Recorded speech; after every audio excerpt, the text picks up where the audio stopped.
traffic issues, so don't worry about yourselves. 12 o'clock we start.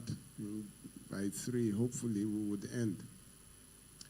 My name is Olumide Kayode-Omosebi, the voice you hear every Saturday morning on Relationship 360, and it's a pleasure to make your acquaintance today. Today, in conjunction with the University of Marriage, Rose of Sharon Glorious Ministry, we bring to you the Purple Curtain. This is a program especially designed for those of us who may be confused as per our spousal choices, be in relationships and marriages that are abusive, or those that need direction, or those that simply want to learn. Here you have the opportunity to ask me any question, those that also need help, to see if our organization can help out. Those are victims of domestic violence and abuse. And yes, basically, here you can speak freely. Welcome once again. Before we kick off, I would want to briefly exhort, they call it exhortation, they call it teach briefly, on one or two things, probably to open up the floor, an icebreaker. So, I'm not a pastor, by the way. I just got a message saying, Pastor, I keep correcting, I'm just a lawyer and someone who believes in the Bible. So please don't refer to me as pastor when you want to call, when you want to speak. So, I attended the University of Ibadan. I think I got into the University of Ibadan, I think 1995, 1996.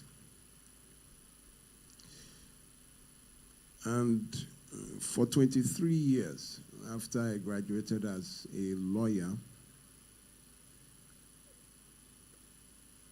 there was one confusion. Welcome, ma'am. And the confusion was mainly about marriages. Welcome, ma'am. The question was mainly about marriages. So it started when I wrote my project and I chose family law.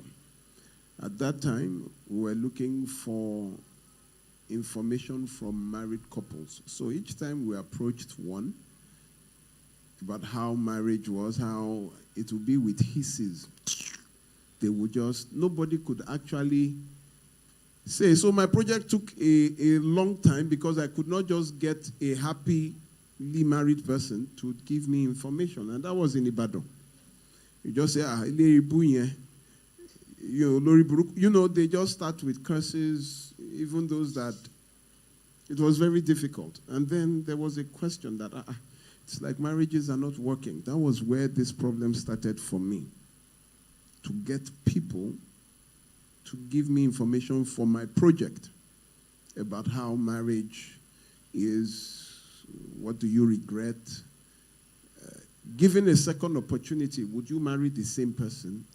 98 of 100 people said no. The remaining 2 said maybe. No single person said yes.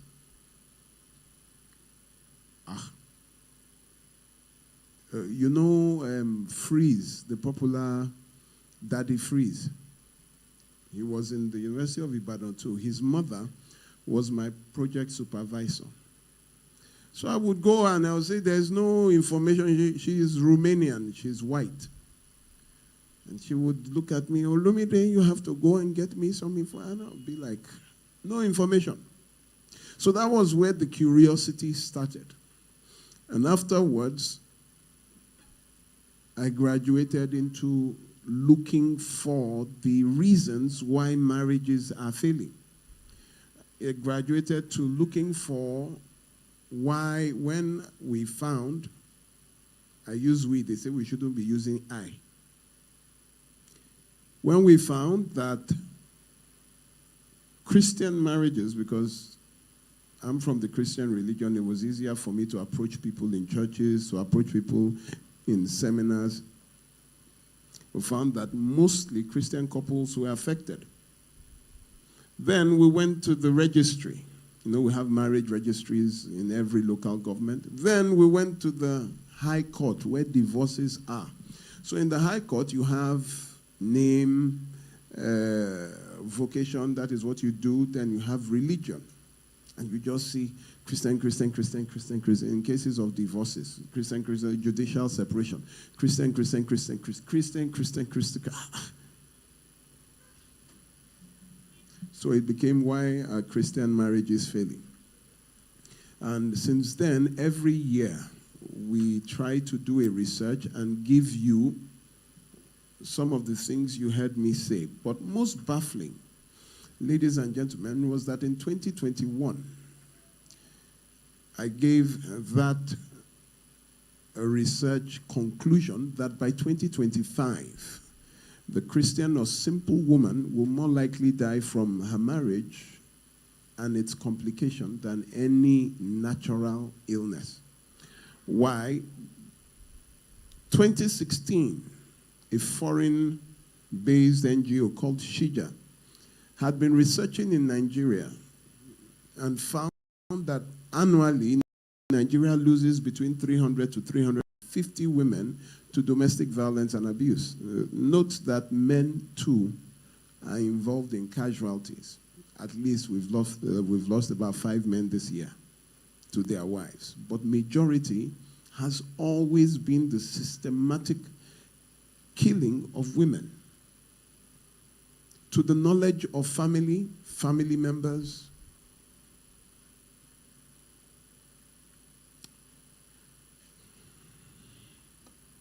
and then we got to 2025. First week. Please, I would like us to put our hands together for Apostle Folorunso Alakija, who is my matron and who has made this possible by granting us Mommy, a couple.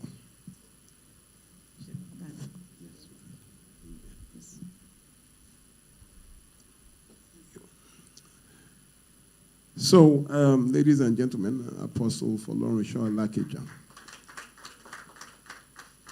Mommy, would you like to say something before we go on?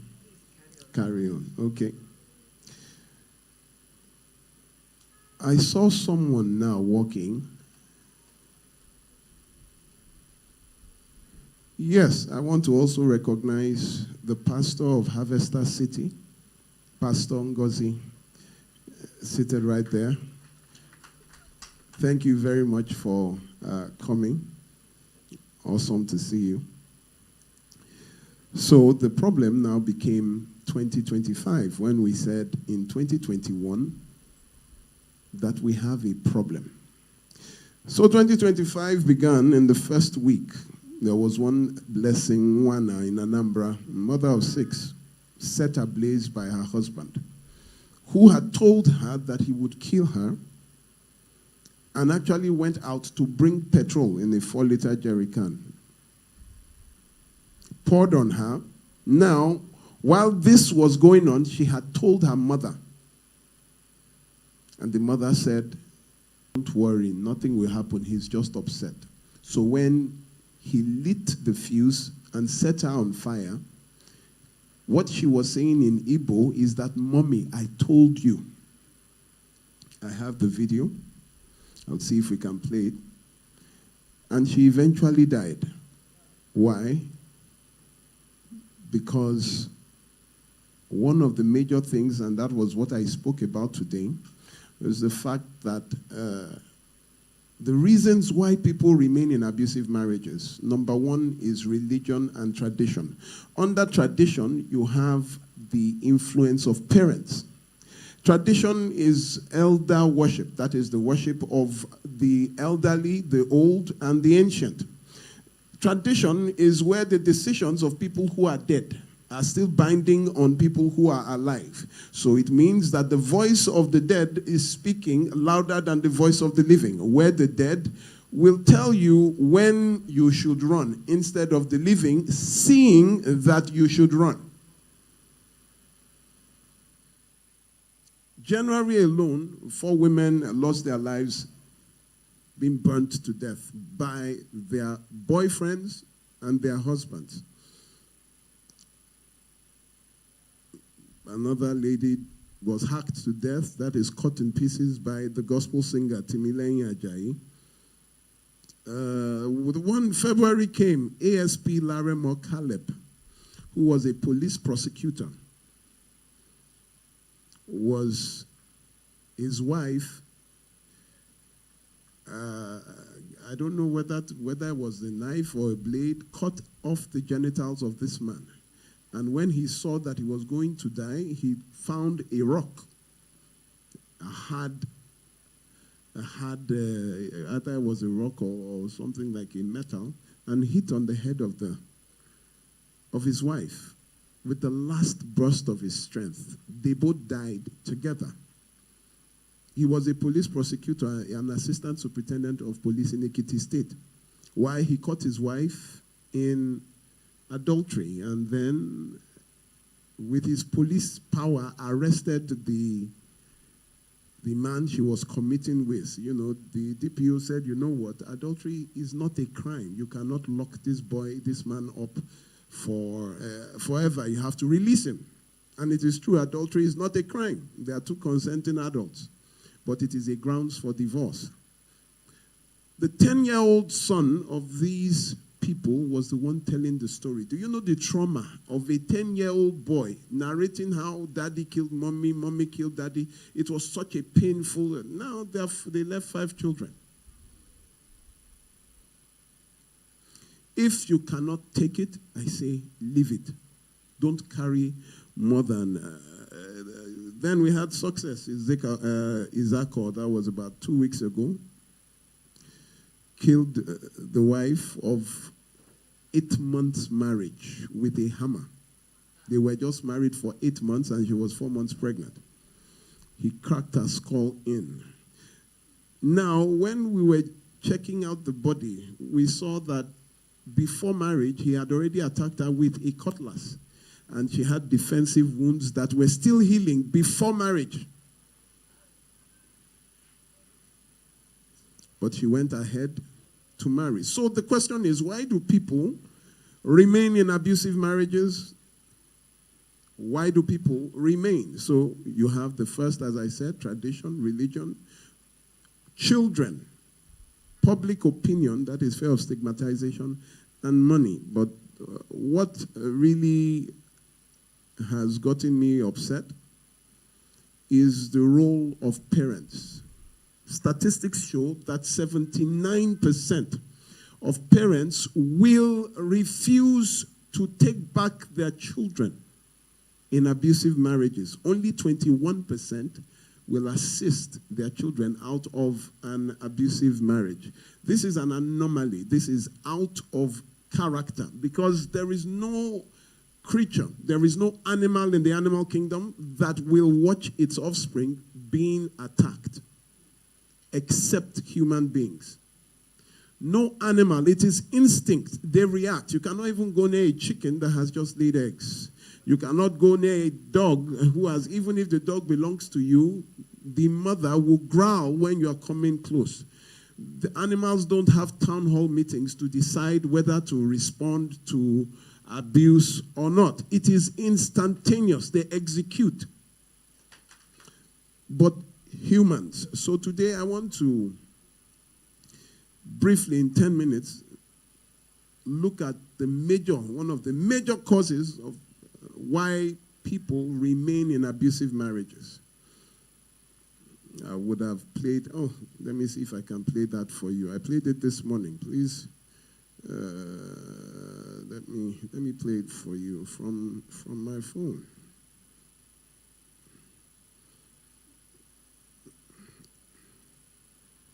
It's an audio. Let me see if I can.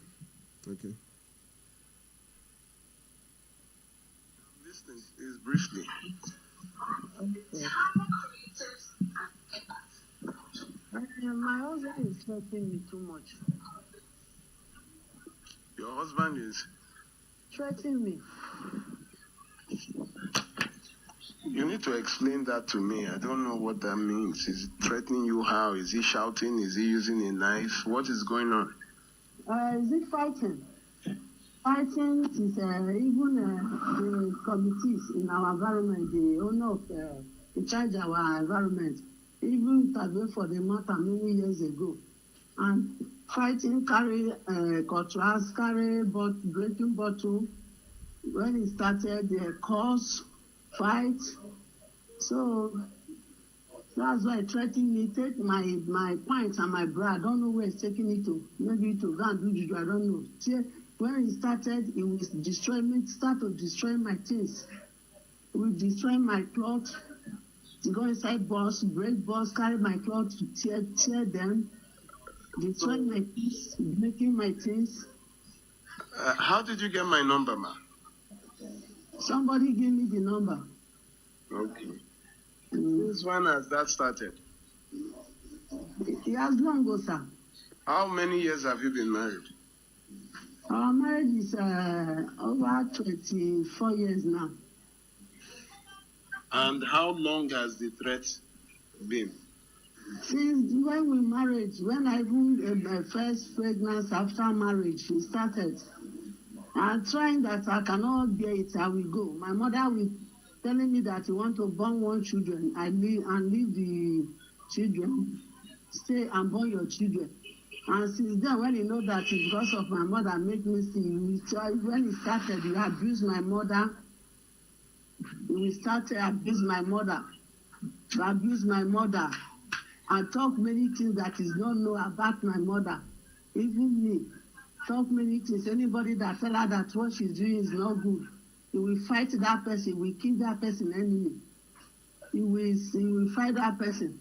And your mother will tell you to go back. When I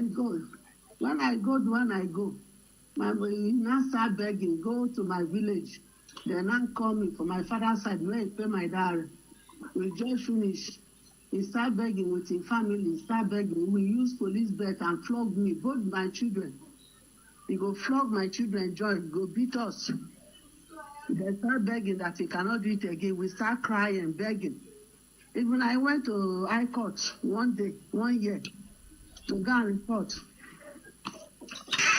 When we separate. And when my brothers rent house for me, he now find out the place, and I see we coming every day, be crying, be begging.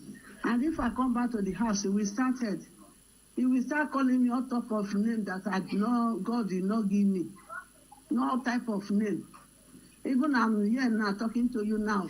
The quarreling and shouting at everything result a very big sickness. I just finished dripping. 4 pounds of drip yesterday. Oh, I'm trying to pursue me every time that I should go. Madam, what do you want me to do for you? Sir?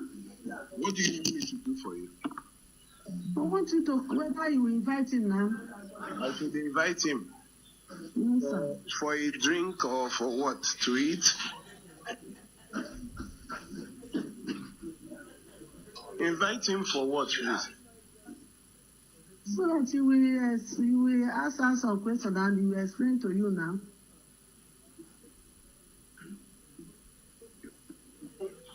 Madam, I think that you have not learned anything. I think you are that I should invite him for what? Your family has invited him. He has gone to the village. He has not changed for over 20-something years. Is it that? Okay. Let me stop there. The major thing I want to bring out there is that each time she left, her mother told her to go back. 24 years of assault, battery, threats to life. I was upset. If you listen to the concluding part of that, you would see that I said she doesn't have sense. Now, I want to talk about an anomaly called parents. Because if statistics show that 79% of parents will sacrifice their children on the altar of marriage, then there is a problem. That only 21% will tell their children to leave or help their children out of an abusive marriage. The worship of elders, tradition, where people will use tradition and religion to tell you.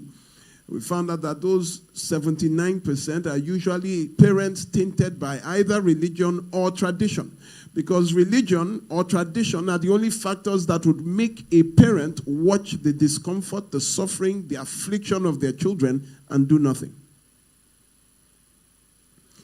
Who is a parent? Oxford defines a parent as a person's father or mother, or a person who looks after a person in the same way. So Merriam-Webster defines a parent as number one who begats or brings forth an offspring. Number two, a person who brings up and cares for another. Number three, one who legally adopts a child.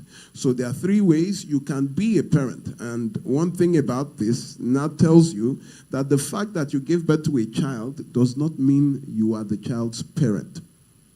The fact that you also raised a child does not mean you are their parent. The fact that you legally adopted a child does not mean that you are the parent. The function of a mother is to nurture. The function of a father is to protect, provide, and instruct. Unfortunately, we have men who are absent. And it is very easy to know a child whose father is absent. It is by way of instruction. Their behavior is different. So at times you have women who have to rise to the role of protector and instructor, which they are not biologically designed to be. The anomaly is where parents who are supposed to be protector of their children now insist that their children go back or remain in abuse. They even, 2 years ago, I went to a place where the parents of the victim went to beg the abuser that she will not do it again. And we know that she talks, maybe it's what she said. You have parents going to beg the person who battered, bruised, and afflicted their children. Parents are now supporting their children's abusers, telling you that you must have offended the gentleman or you must have offended your wife. On my program, I mentioned one Mr. David who said, you know, the Bible says what God has joined together, let no man put asunder. Death, and I said, what if they beat those ones that are beating and killing? He said, if the child dies, death is a natural thing. So that man, in front of all listening to the program, has already sacrificed the child. And as a child, as his child, I would be very disappointed to hear a man say that. Parents are supposed to fight for the safety of their offspring. So this is the issue. You need to understand that not everybody, that person who gave birth to you, not everybody is a parent. We have caregivers. They were just your caregivers. They are just 21%. Can you imagine? Then they tell you that this is very amazing. When you get there, in cases of grievous abuse, they will say, let us pray. You are going to your father, bleeding, your mother, with your clothes torn, and they say, you know, let us pray. But when you are sending them money or gifts, they do not say, let us pray. They receive it. But in your need, it is in hard times that you know who your parent is. A lot of us we've had caregivers all our lives. It is now that you will know who is parent. The worst that they keep telling me is that they keep saying that, you know, Let us put aside all this one. That is, it is not natural. I said it this morning. They say that it is a spiritual thing that has caused this. This is not normal. So let us put aside this beating and injury. Let us attack the spiritual aspect of it. And here they come and keep telling us that they said I shouldn't be angry at times. I should know that the spiritual controls the physical, and if we neglect the spiritual, that it will repeat itself. So I asked them to show me where it is in the Bible that the spiritual is responsible for domestic violence and abuse. They said, I don't understand. So I told them to look at 1 Corinthians 15:46. Like I said, I'm not a pastor, but I would read to your hearing. Howbeit, that was not first which is spiritual, but that which is natural, and afterward that which is spiritual. That is King James Version.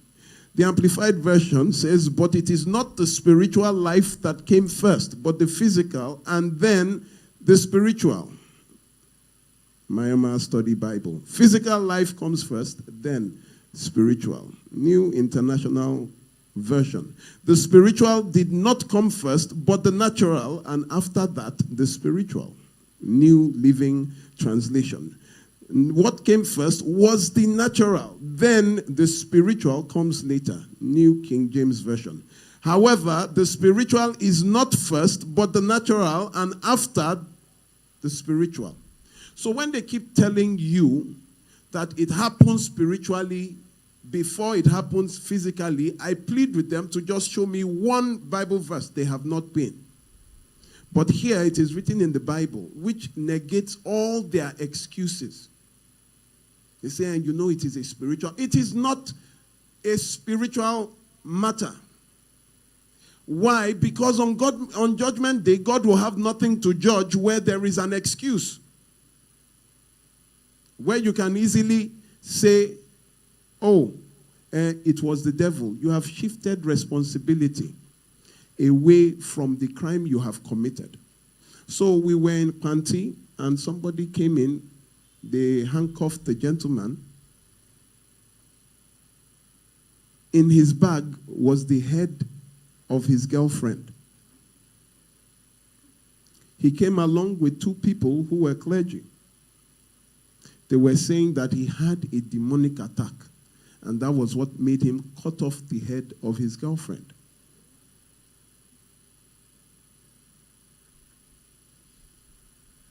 I couldn't understand.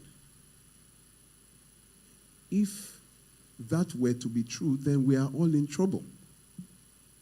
Because that means now I can just drop the mic and attack you. And then I will just come back and say what just happened. That means you will enter my bus. Something will just happen. I will just drive all of us into the ocean. You don't understand? That means you can go in a plane and suddenly the pilot will just have a demonic and crash you all into the ocean or on a mountain. What we would have created is a world out of control. That means Donald Trump will just be going, and he will just stop and press the release of 50 nuclear weapons, and the whole world perishes. Then, why did he do it? I don't know. 𝗕𝗕𝗙𝗎. It was not normal. You need to let people start taking responsibility for their actions. Stop making excuses. Then they will come, let us hear the other side. Do you know that there is no other side to a crime? There is no other. Once it is a crime, you have committed. You can't say you raped someone. Okay, let us hear why your own side of the story. Rape is life imprisonment. Let us hear the other side of the story. And they say, well, she was passing by, and she bent down, and the side of her leg showed, and, I shouldn't be, So that's your own side. And what was she looking for? She came to my compound. So she came to your compound is the excuse for rape. He stole defrauded money. I was broke. We're all broke. Does that mean we should start robbing each other? Ladies and gentlemen, it is very heartbreaking to find out that 79% of parents are caregivers. You only have 21% of parents that will move to help their children in abuse. Blessed are you if your parents are one of those 21%. But woe unto you if in the time of your trouble you cannot point to your parents. You cannot find them. Who is a parent? The one who acts in the best interest of the child. It is very disheartening to find out that people remain in abuse, sponsored and supervised by parents. So what does that tell you? It tells you that you are on your own, that I am on my own. If my parent falls in between the 79%, that means if anything happens to me in my marriage, I cannot look home. Secondly, a lot of the parents that we are looking up to also beat their husbands and beat their wives. So you are just going to meet an abuser to report your own abuser to another abuser. So what do you expect that they will say? They can't tell you to leave. But our homes are filled with this. How do you think that abuse passes from generation to generation? Abusive children. Children that grew up watching their father beating their mother. It's a concluded research. It's on the World Health Organization page on domestic violence and abuse. Their research shows that men who watch their mothers being beaten by their father, an intimate partner, or a family member have increased propensity for violence in their own marriage. And women who also watch that, there are some abusive women. Oh, abusive women. You can't imagine. Where did they come from? Abusive homes. So when they tell you to stay and give birth in abuse, to reproduce your abuser, what you have just done is to bring children who in future will repeat what you have trained them in abuse. That is why in developed countries, the moment they spot domestic violence and abuse, right from the schools, the state takes away the children. The first thing they do, they take away the children. Why? To go and reorient, to go and apply therapy, so that those children will not repeat the mistakes of their fathers. Unfortunately, I don't know where Nigeria is going. Do you know that in January, February, March, we already have over 60 corpses lost to domestic violence and abuse? And this had already come out in 2021, the way we were going. Every other day, somebody is losing a limb. A lady was brought to me. The boyfriend, though, some days to the marriage, poured acid on the face. And the girl was saying, we did not fight. There was nothing. He just asked me for money. And I said, I don't have. And he's always asking me for money. Acid on the face. Nobody, in fact, she was sent to me by someone from America, not even here. Acid. You continue, but the guy is generous. You are married to some men that would even buy your family. Some women that would be so nice to your family that no matter what you say, they'll say, no, this guy is good because he bought your brother a phone, he gave your mother 50,000. They will sell your safety out cheaply. That good guy, that good man. Your husband is always taking care of us. So nothing you say. The parents will sell out your safety in a heartbeat. Please, if you are in abuse, don't look for parental affirmation to leave abuse. It is called tradition, which is worship of the elders, where you have Nigerians in particular put some premium to age, as if the wisdom of Solomon had something to do with the age of Methuselah. You need to understand that once it is life, once it regards your well-being, psychologically, emotionally, you need to live. Don't say, my mother, my father. It's not their business. You will be judged independently, either for your foolishness or for your wisdom. Run. I'm tired of all these people, phone calls upon phone calls. There was a time I used to forward phone calls to mommy. I'm sure she too, in fact, I just stopped because I know that rather than make her happy, I'll be responsible for all kinds of mood swings. That, well, what is this one again? 𝗕𝗺𝗪𝗍𝗪, is this person crazy? Abuse is not a family matter. It is a crime. Your safety is first. Fundamental human right. First is your right to life. It is not debatable. It is not by a consensus of the family. It is your divine right to stay alive. If God could have given his own son for your life, don't let one bagger or bagress take your life for nothing. So let me, on the what do you call that one? On the foundation of that, let us continue with the program. Ladies and gentlemen, some of you here. Mommy, I didn't tell you, we lost somebody that came here.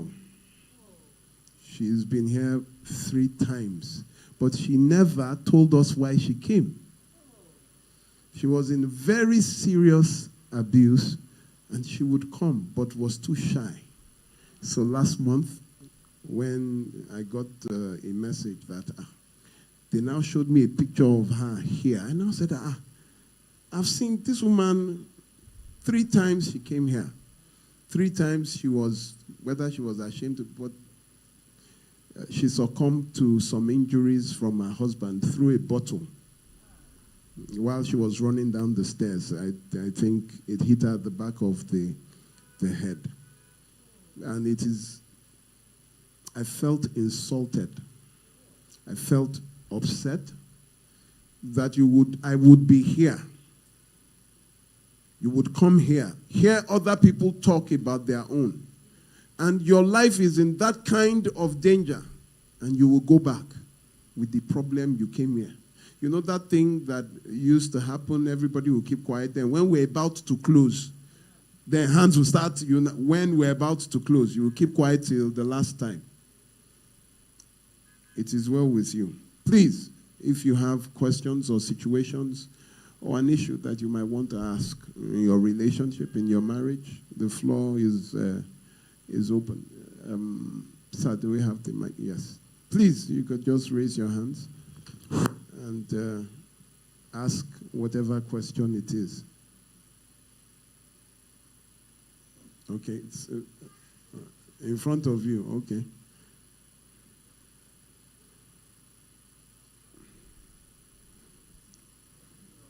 Good afternoon, sir. Good to see you again. It is not...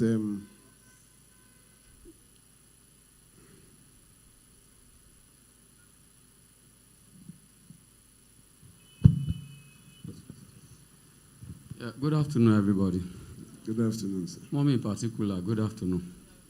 Thank you once again for hosting us. I've been coming under the very hot sun, but when I got here, it was a different story. I'm feeling very much at home. Thank you, ma. For the record, my name is Olotu. I was particularly happy, in a way, that last month edition of this forum did not hold. because I would have missed out seriously. I had cause to be in my village for like 12 days. And I thank God he's holding today. Honestly, I wouldn't have been here. I had to cut off a very important engagement because of the premium I put on this show. I can't miss it for anything. Thank you, sir. Yes, I want to find out something. This one is a real life matter. It has to do with somebody that's very, very close to me. This lady, she had made up her mind. Probably because of her family background, she came from a very poor family. Very poor, when I say poor. So and maybe because of the way the father was treating the mother, at her old age, the man was beating the wife. Though the man is late now. So this lady has made up her mind that she wouldn't want to marry. If I thought she will have children, she doesn't want to be the wife of any man. Because our mind is very powerful. And that was exactly what happened. She got involved with a man. The man is married. But for many years of their marriage, there is no issue. So somehow, she got pregnant. She had a baby for the man. The man got an accommodation for her. So she nursed the pregnancy, gave birth. About a year plus thereafter, she got pregnant for another baby. Incidentally, From the same man? Yes. Okay. Incidentally, few days before delivery, the man had the opportunity to travel out. So he traveled out without the wife. The long and short of it now is that the man is threatening because the lady has made him know that he didn't want to be his wife. Basically because he's married and then it has been his decision. So the man is now threatening that I'll be coming to pick my children. So I was assuring her that whatever must have happened before now, even in the law court, it is the woman for an underage that takes custody of the children. So she's confused. She's worried each time the man is threatening her. So I want you to enlighten me. How can I advise her further on this issue? You can't take infants from the mother. That is you can't. A child is not something you just come and pick like you're coming to pick clothes. You need a court order. You are a married man, and she doesn't really have much to fear. She doesn't.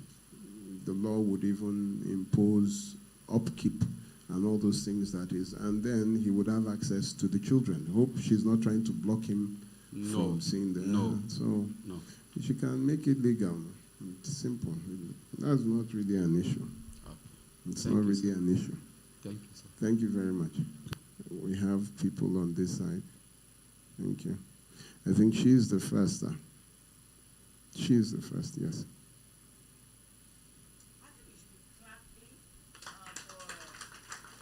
People, when they have the courage to stand up and talk about some of these things, it will encourage them the more. Someone like the person who came here 3 times and could never speak up,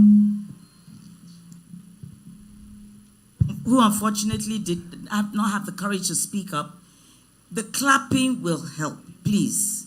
I know Nigerians don't like clapping, but we need to learn to clap. Thank you. Thank you very much. A round of applause. Please, I will appreciate if my face is not being covered, please.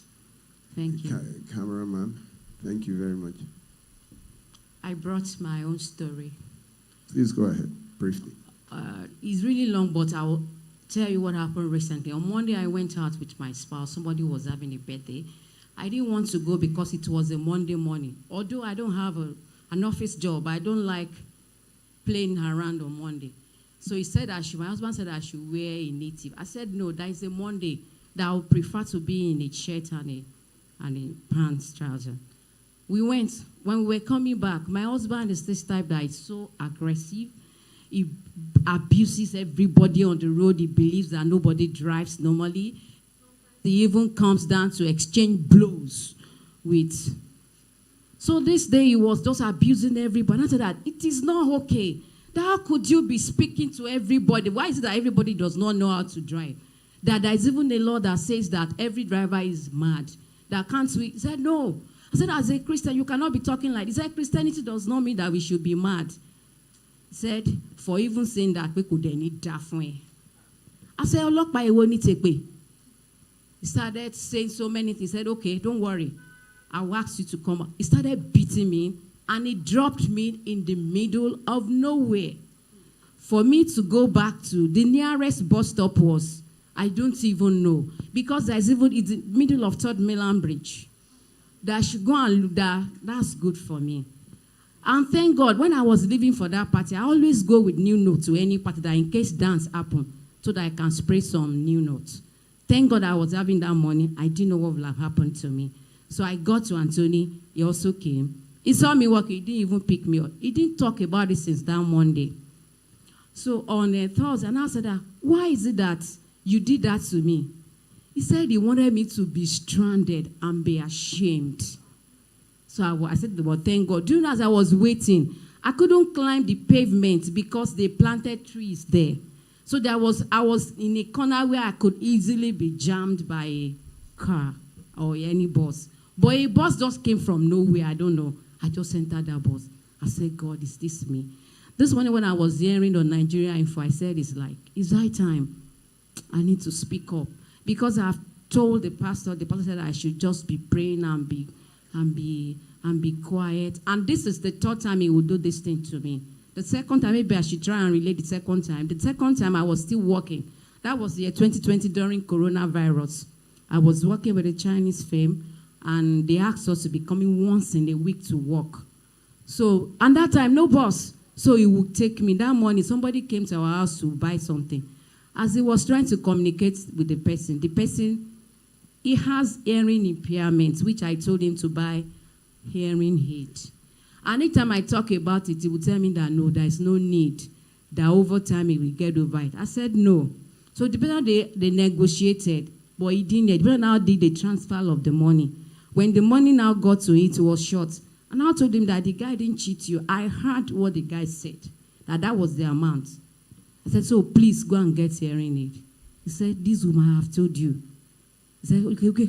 As he was complaining, he just jammed a lorry that has one hearing in front of the bus. And he said, oh, you had the cause of this thing. So we have to get down from Mike. I said, please don't let me get down here where I know people. Take me back home. He took me back home and I got down. And I went to work. I had to go and join commercial bus. That's the second time. The first time, he used to, there was a pastor in our church has a van.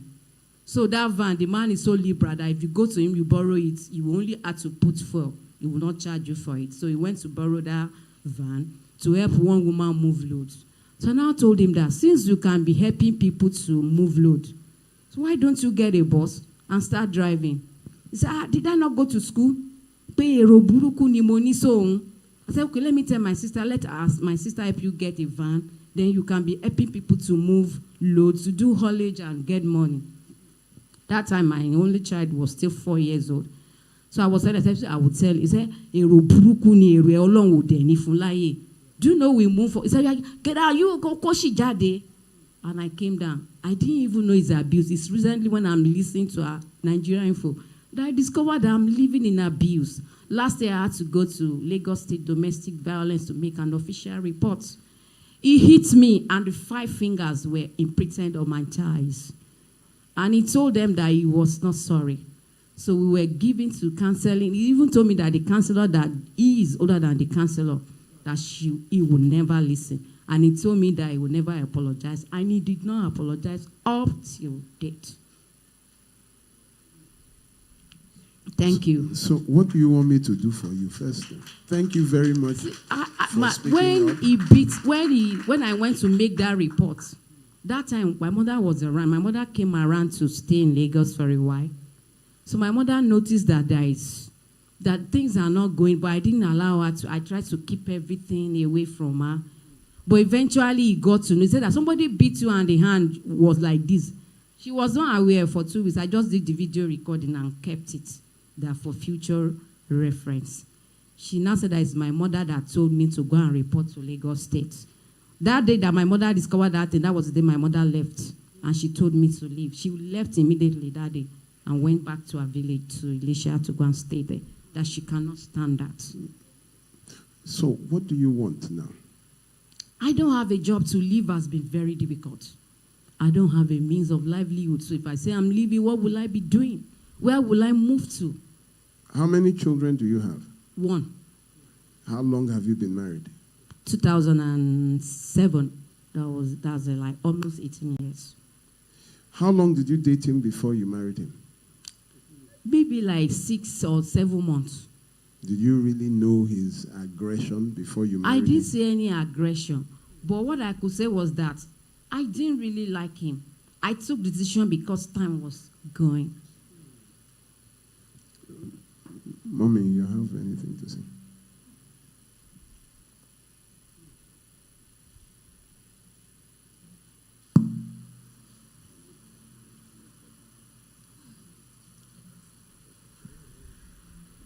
Lesson number 1. We must never, ever, ever marry for the wrong reasons. You didn't know this man just a few months. Even if you thought that life was passing you by, I think you should have waited longer before you made the decision that this is the man. Must one marry? We can still live without marriage. God wants us to marry. He wants us to reprocreate, yes, but we have to use wisdom. God expects us to use wisdom. Wisdom is the principal thing. You didn't use wisdom. You were too much in a hurry. Thank God that at least you have a child. But nevertheless, are you happy? Are you happy? The answer is no. And you're still there. What are you waiting for? You hear that people are dying out of the rage of their partner. And what are you going to do? Supposing he kills you. You'll say because others were getting married and you didn't get married. How old is your child? How old is your first child? 16. How old is the second child? There's only one. Only one. Oh, There's only one. That child, is it a boy or a girl? It's a boy. What do you think he's learning? He's learning abuse. Just as the barrister said, he will do it to his spouse and so on and so forth. Because his daddy was doing it and he was getting away with it. Madam, you married the wrong man. You married the wrong man. You married the wrong man. Has he shown any signs of change ever since you married him in 2007? No, he said he can never even say sorry to anybody on this head. And you're still staying there. Meaning, if he does something worse to you, no apology. No, he doesn't apologize. And you are still staying there. May the wisdom of God help you. Amen. In Jesus' name. Amen. So,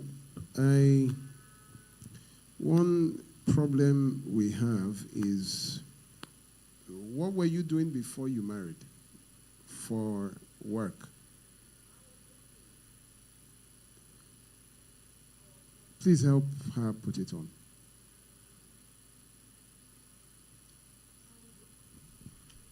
I was working. I used to work in a bank. Why did you stop working in the bank?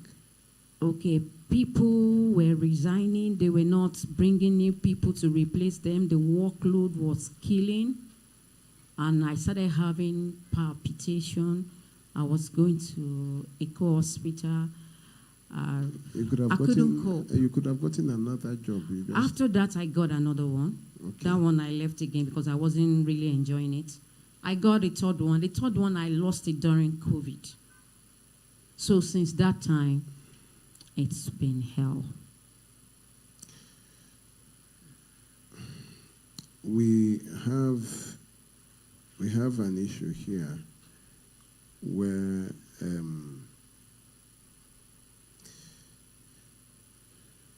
economic empowerment for women is you cannot stop working. If you don't have a job, you can get a skill, a talent. I don't even care now whether you are working or not, because death has no criteria. Like it has section for workers and section for non-workers. Death is death. Do you understand? And now, coupled with that, I mentioned psychosomatic illnesses. That is, when you go to the hospital, they check you, they see that you are okay, but you are not well, because it is your mind that is not well. You have things like depression. Some ways you have irritable bowel syndrome, where you will no longer be able to hold any food. It's, I think you should just leave. A man that could put you on the road. During COVID, it happened where a man locked out his wife.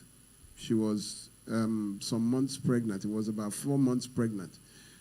And she was outside until armed robbers came. It was in Shomolu. She was raped in front of the house.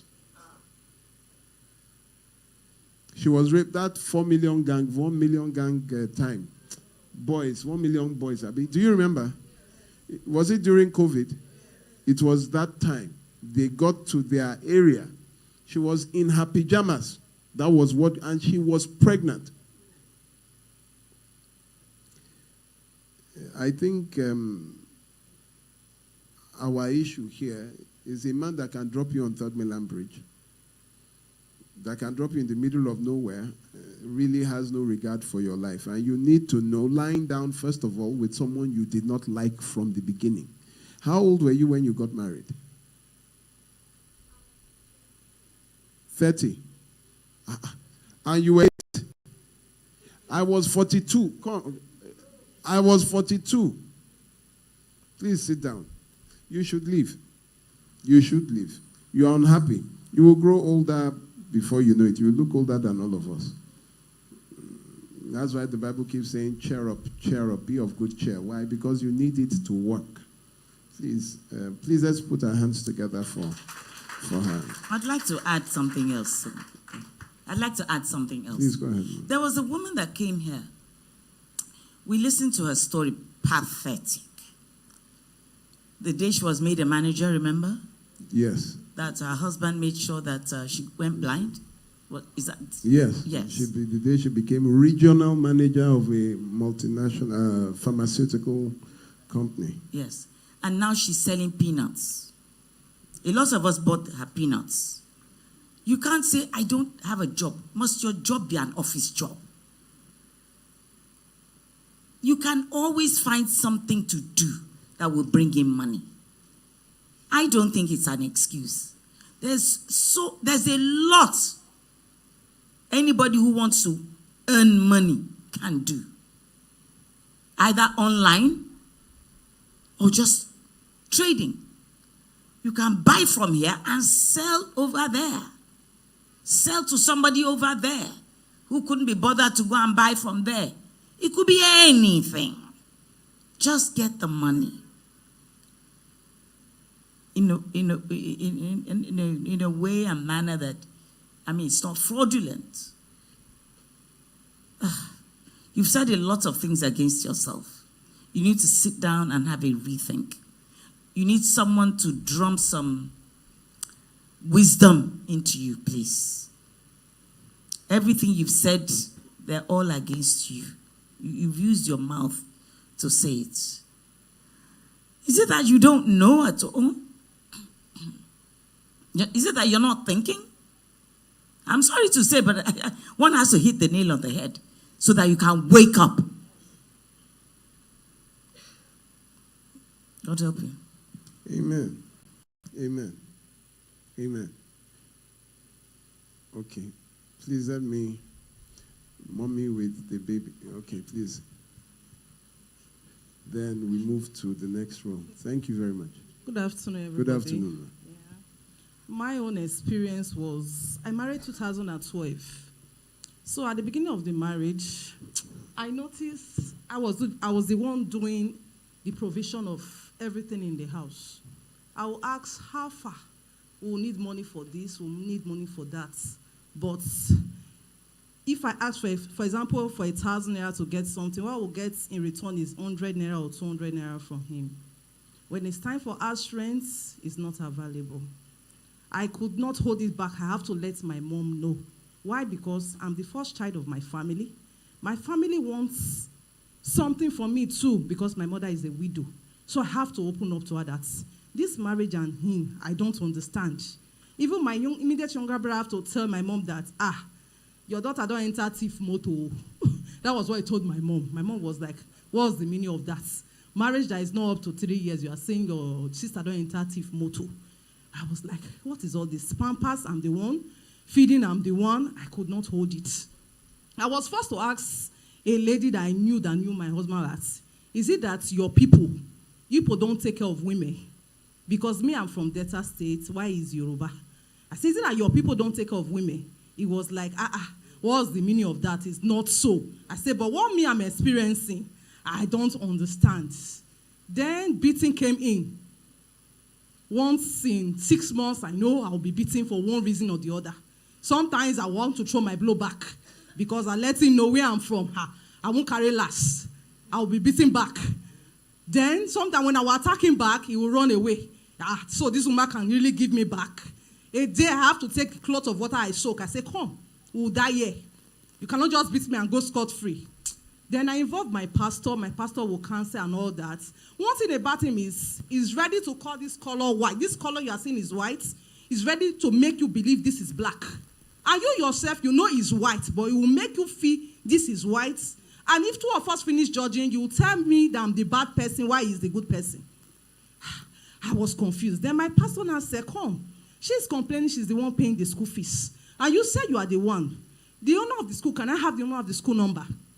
So that I can confirm. He said, for what? Why will you want the owner of my children's school number to confirm if I'm the one paying the school fees? Then my pastor got the answer to that question. So you are the one paying the, I said, I'm the one. Month end, there's nothing to show forth. I'm working, it's like I'm not working. Early in the morning, I will produce snacks. I will supply these 𝗕𝗺𝗺𝗏 shops. Weekend, like today, I'm back from Yanoba Market. I've gone to buy plantain. I'll make plantain chips. When I get home, I will do it. Make plantain chips, supply these 𝗕𝗺𝗺𝗏 chops, including my salary to make ends meet. Nothing from this man. Then the shocking one took place January 1st this year.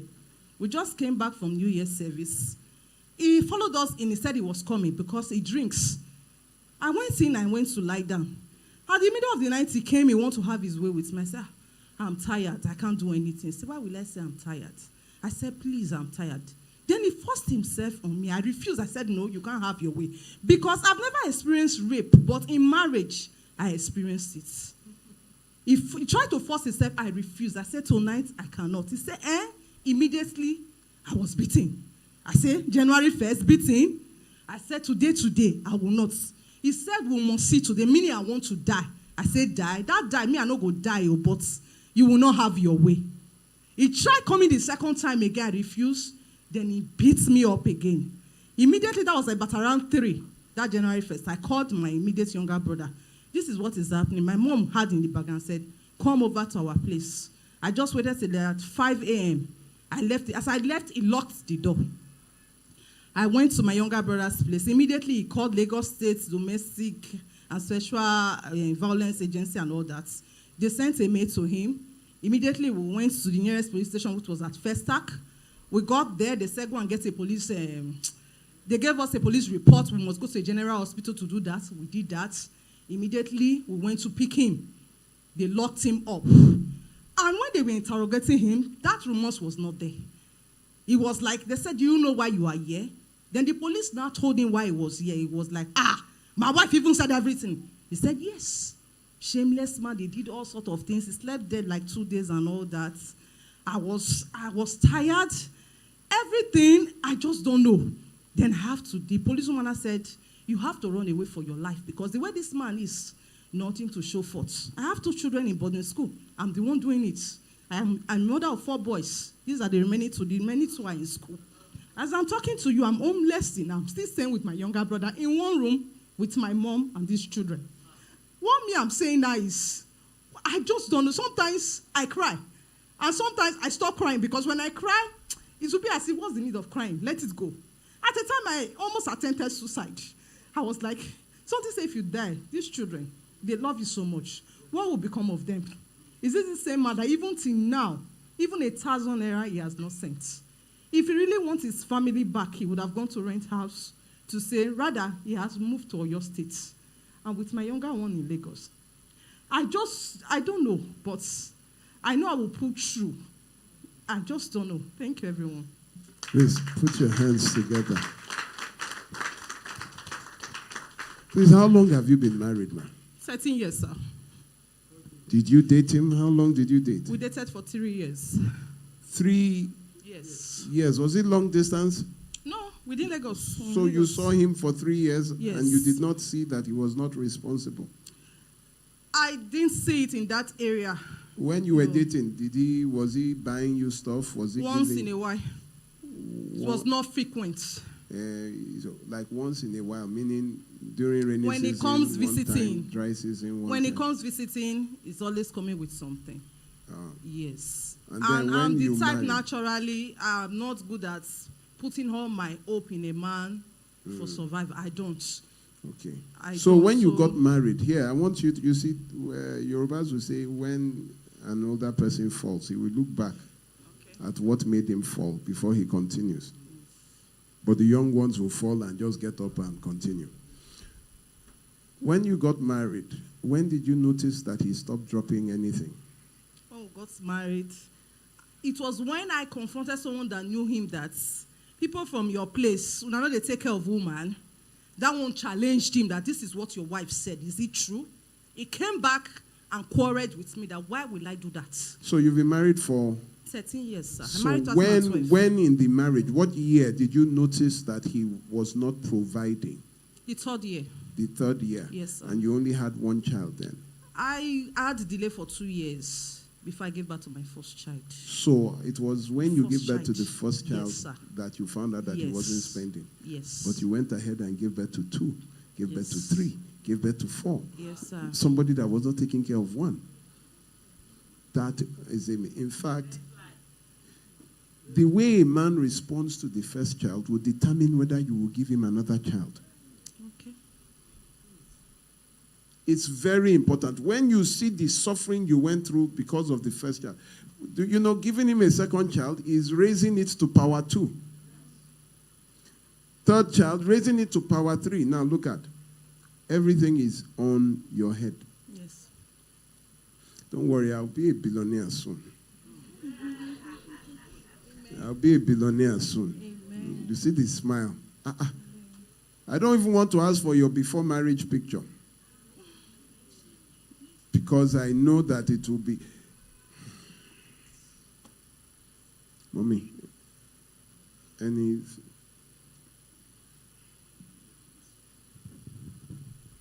I think she knew what she was in for.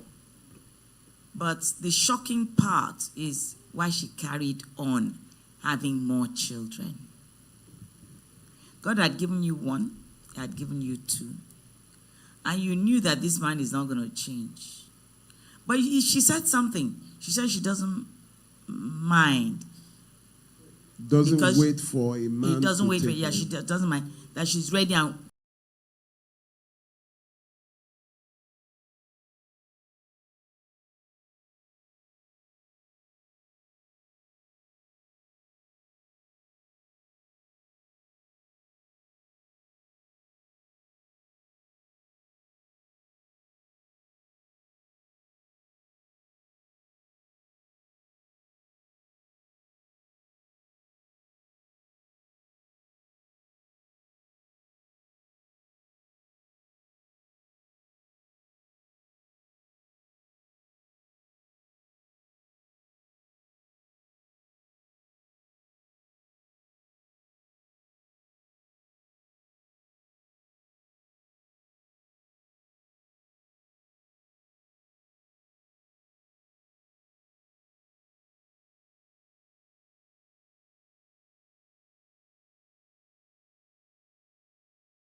abroad.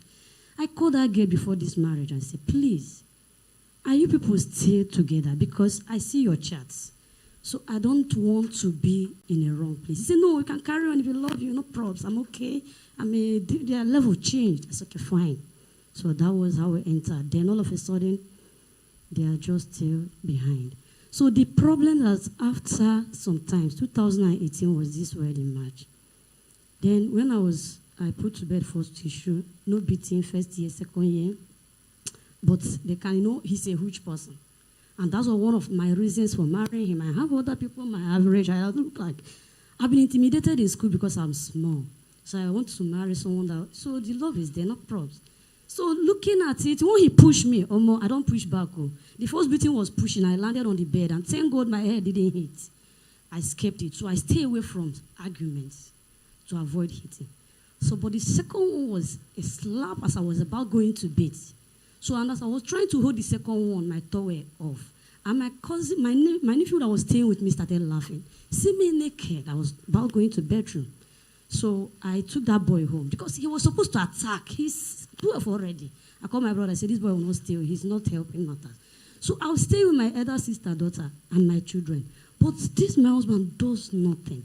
So after the last beating that is giving me, like if you look at me, it's not like, if I breathe for a while, I don't drop immediately.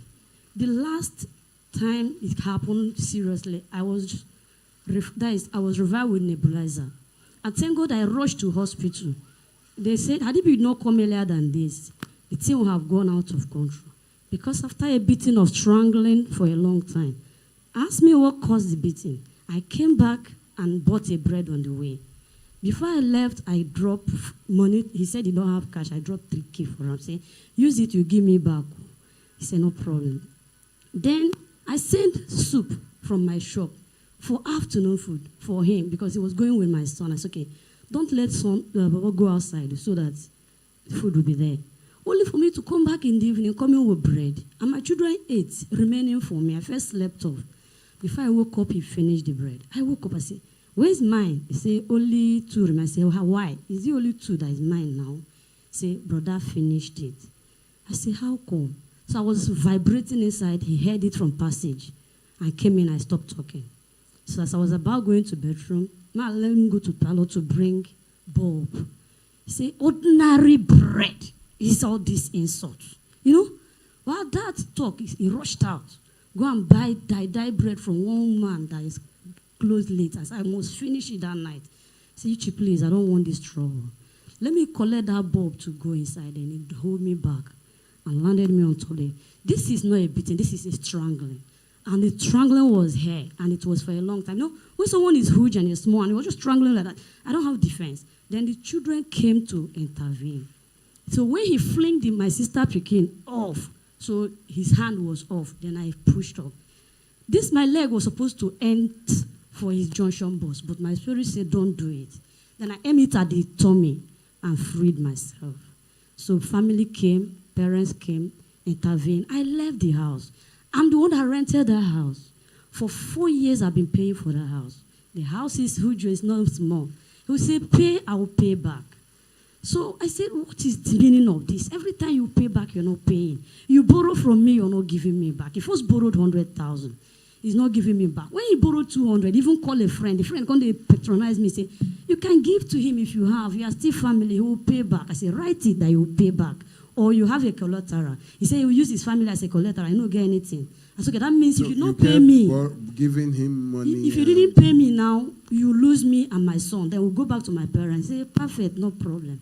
He borrowed, but he didn't pay back. So after the beating, I said, you're paying me all my money, and I'm leaving. Then I got to another house elsewhere and left. Then my mom was around. I doesn't let my mom come to the house. So when I rented another place, I brought my mom. But in that former place I rented, we were staying, I took his mom for 6 good months. She was not feeling fine. I nurtured him. I took her to hospital. I drive. She cannot even enter inside motor. And she's big as well. People help me carry her there.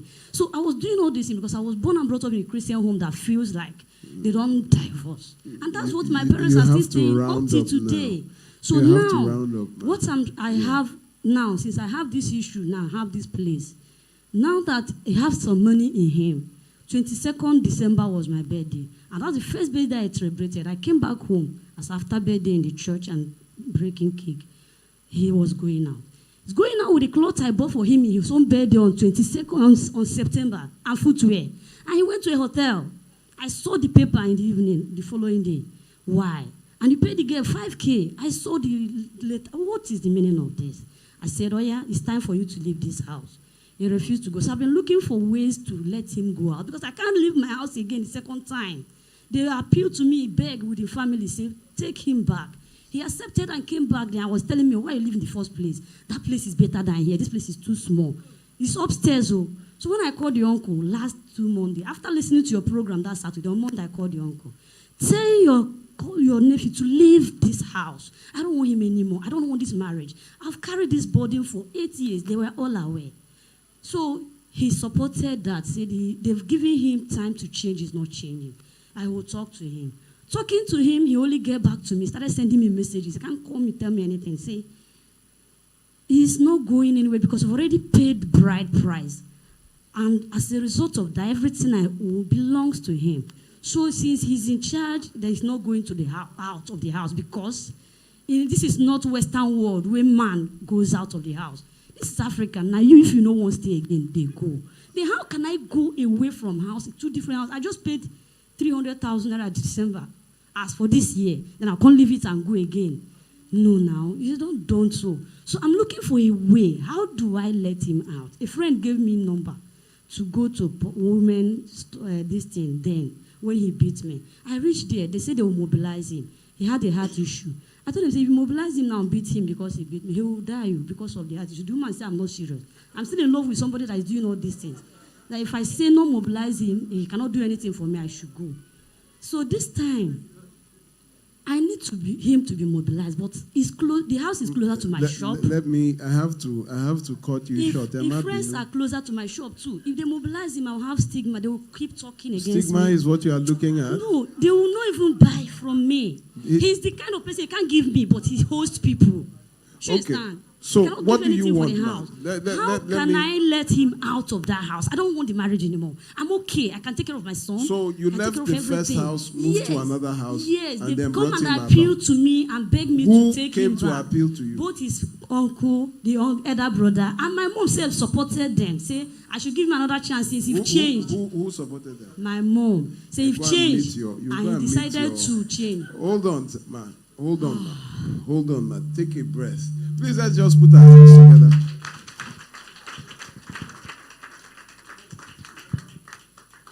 First of all, there is what we call consequence of an action.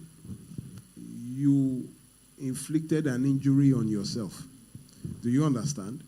You are the cause of your problem. Why? Because people keep bringing back your problem and you keep accepting. You moved, then why did you move out of the first house? If you were only going to bring him back to the second house. You kept, a lot of people do see that this is the only man. It's as if this man goes, like you have said now, your business will not sell. Abi? Because people will not buy from you. What mentality is that? If you are selling, let's say you are selling food, because you break up with a man, they won't buy your food again. Is the man the flavor of the food? Is it the Maggi you are putting in the food? Is it the oil that you have used to fry the meat? That is the problem. So if you feel that way, then you will rent out your house by yourself. You will sublet it, take the money and move somewhere else away from there. Then you go and find another business. You are the one that left a place, went to another place, started a business there, then went to bring your problem to you. And you say it's his people. Excuse me, ma'am. What do you expect his people to say?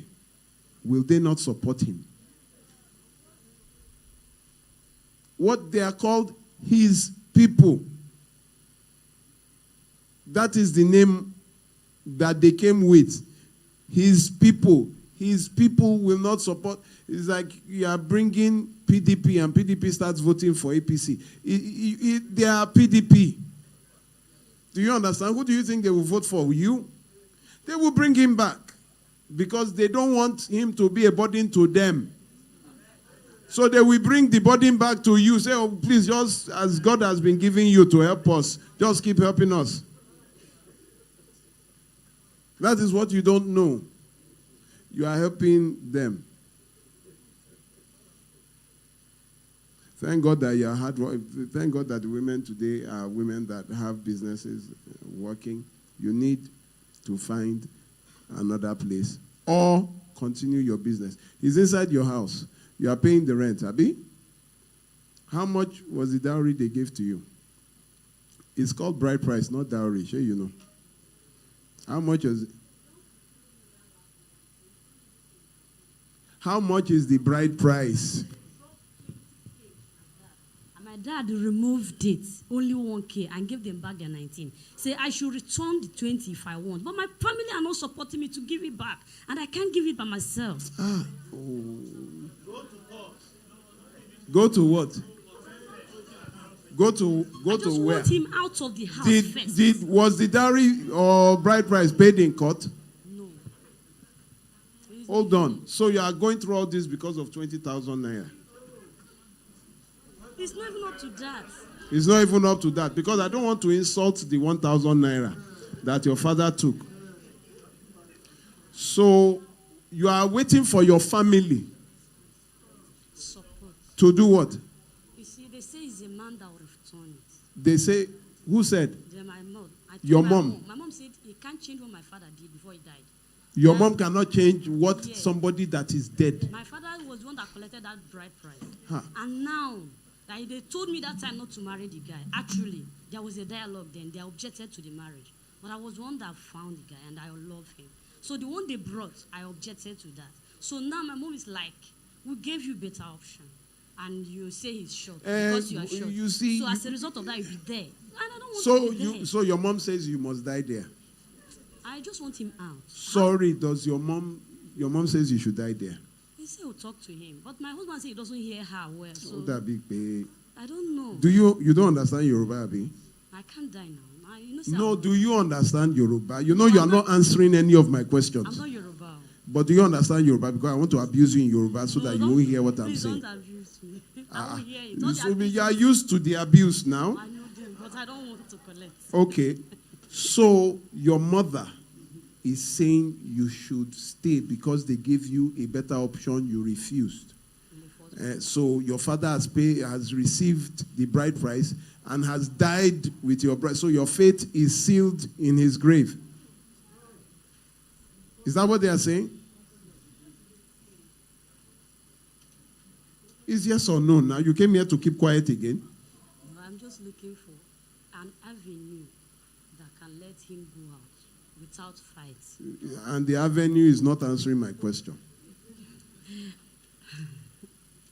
Do you have his bank account? No, I don't even have.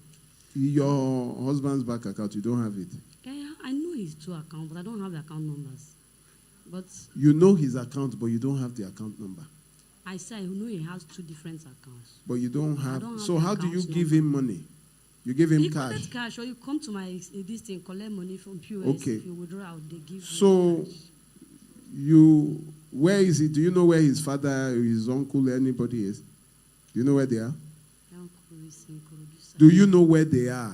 I don't know their house. You know, I won't answer you again. No. You don't know. I don't know his house. You don't know their house. You don't know any of his family members' house.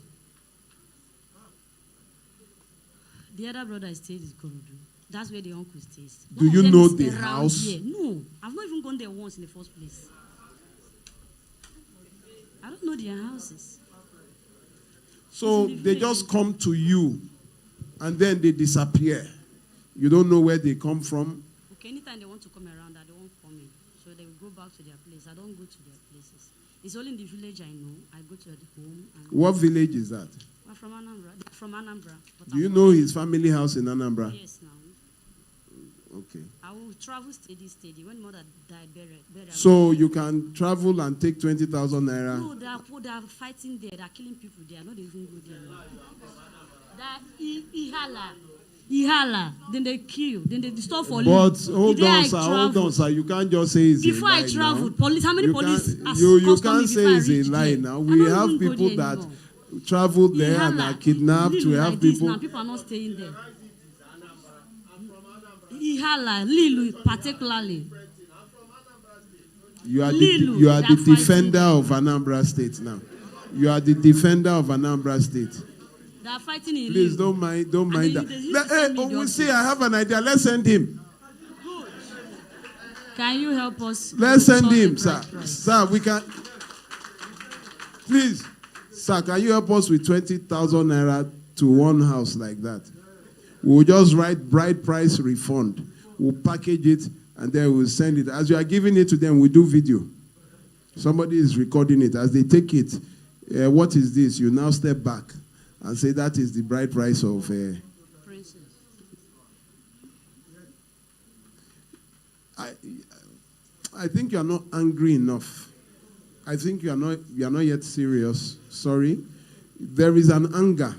There's one anger that is missing. So it's like food that they are cooking, but it's not yet done. It's like your punishment is not done yet. Your anger, they still need to put you on small fire. For 8 years I've been in fire.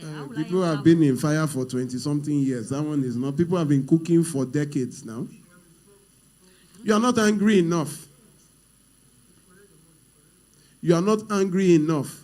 Listen, people run away from Nigeria to go to Ghana, to go to Togo, to go to London. They go to start all over. You are saying you cannot leave one local government to another local government in the same state.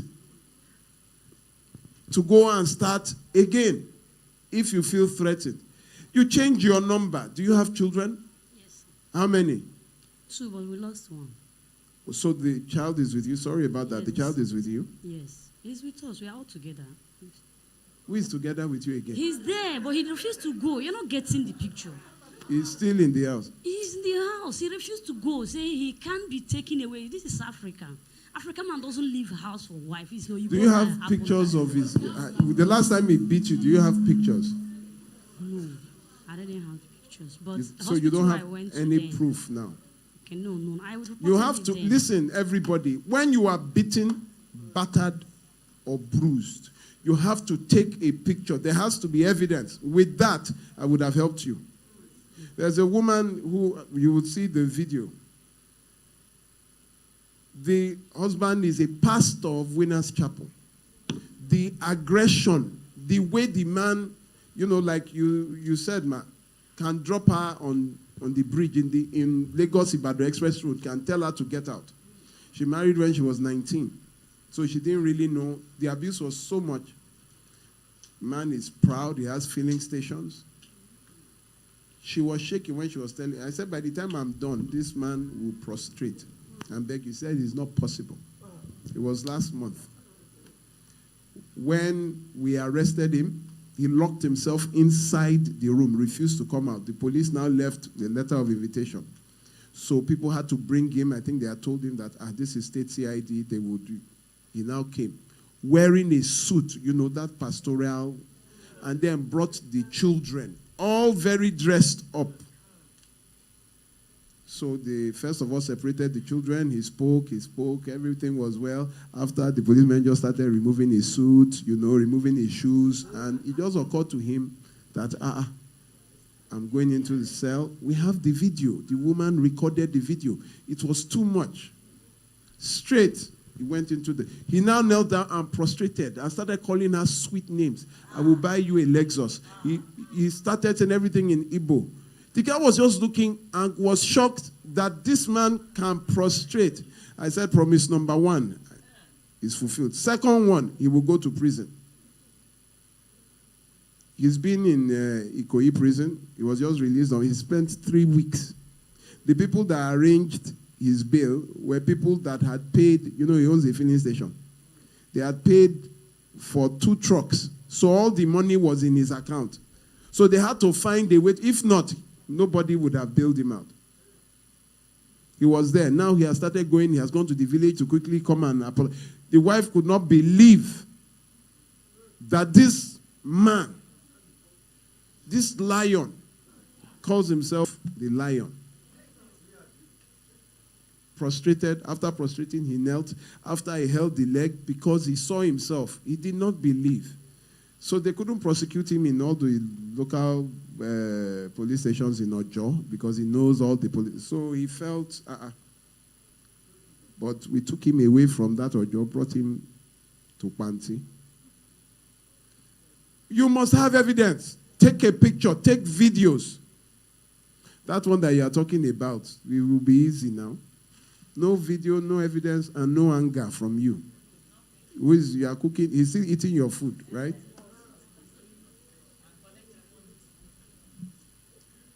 How do we do? Please, a round of applause for her. If we had canes, if we had a cane, it would be a round of a cane for you. After the round of applause, you have to leave. You have to be angry enough. Don't tell me that the man cannot. In a house that you are paying for, you can get the police. You show them the receipt. You say husband and wife, you say no, you are not married to him. You are separated. Can't she even change the lock? She's not angry enough. She's not angry. She's not angry enough, mommy. I think she's loving it, actually. Stop it, I like it. Stop it, I love it. She's enjoying it. You have to be that. Thank you very much. Please, the next. There was a woman right there. Please, oh yeah, let's.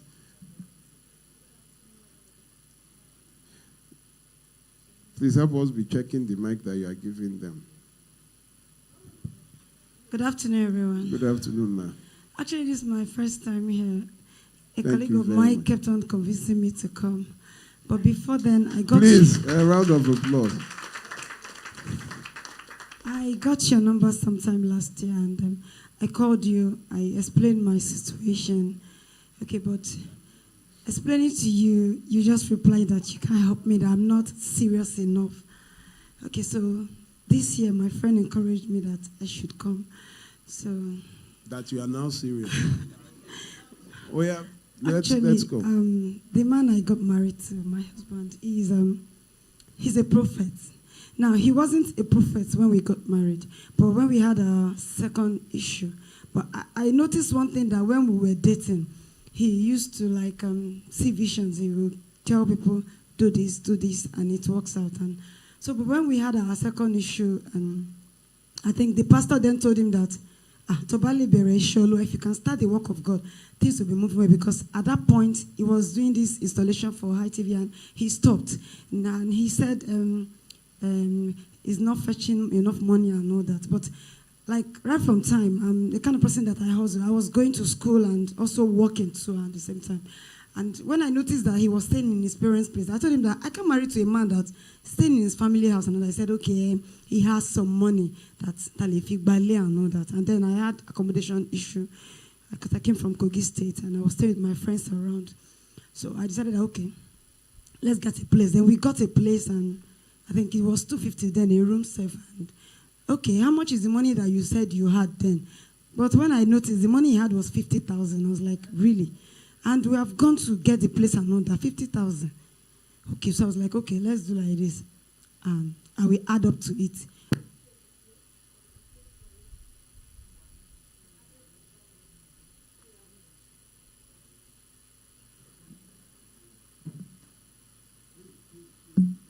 Okay, so we got the place, and that was how I took him, went back to my place, and we did our wedding and everything, and it continued. But he promised he was going to get a job. When my first daughter was a month and all that, he had this appendix, whatever. So, So he did not have a job when you got. He was doing installation. So when he had an appendix, we did the operation then, and after then he said he cannot be climbing poles who anymore. Paid for the operation? My elder sister and brothers, because we called his mother. They came. She was just praying, 𝗤𝗎, 𝗤𝗎, everywhere, the whole place. Okay, we paid for the hospital bill, came back home. While he was better, okay, get something. Any job I ask him to get, he'll say, 𝗕𝗕𝗎𝗍 is for a woman. But, okay, we just continued like that until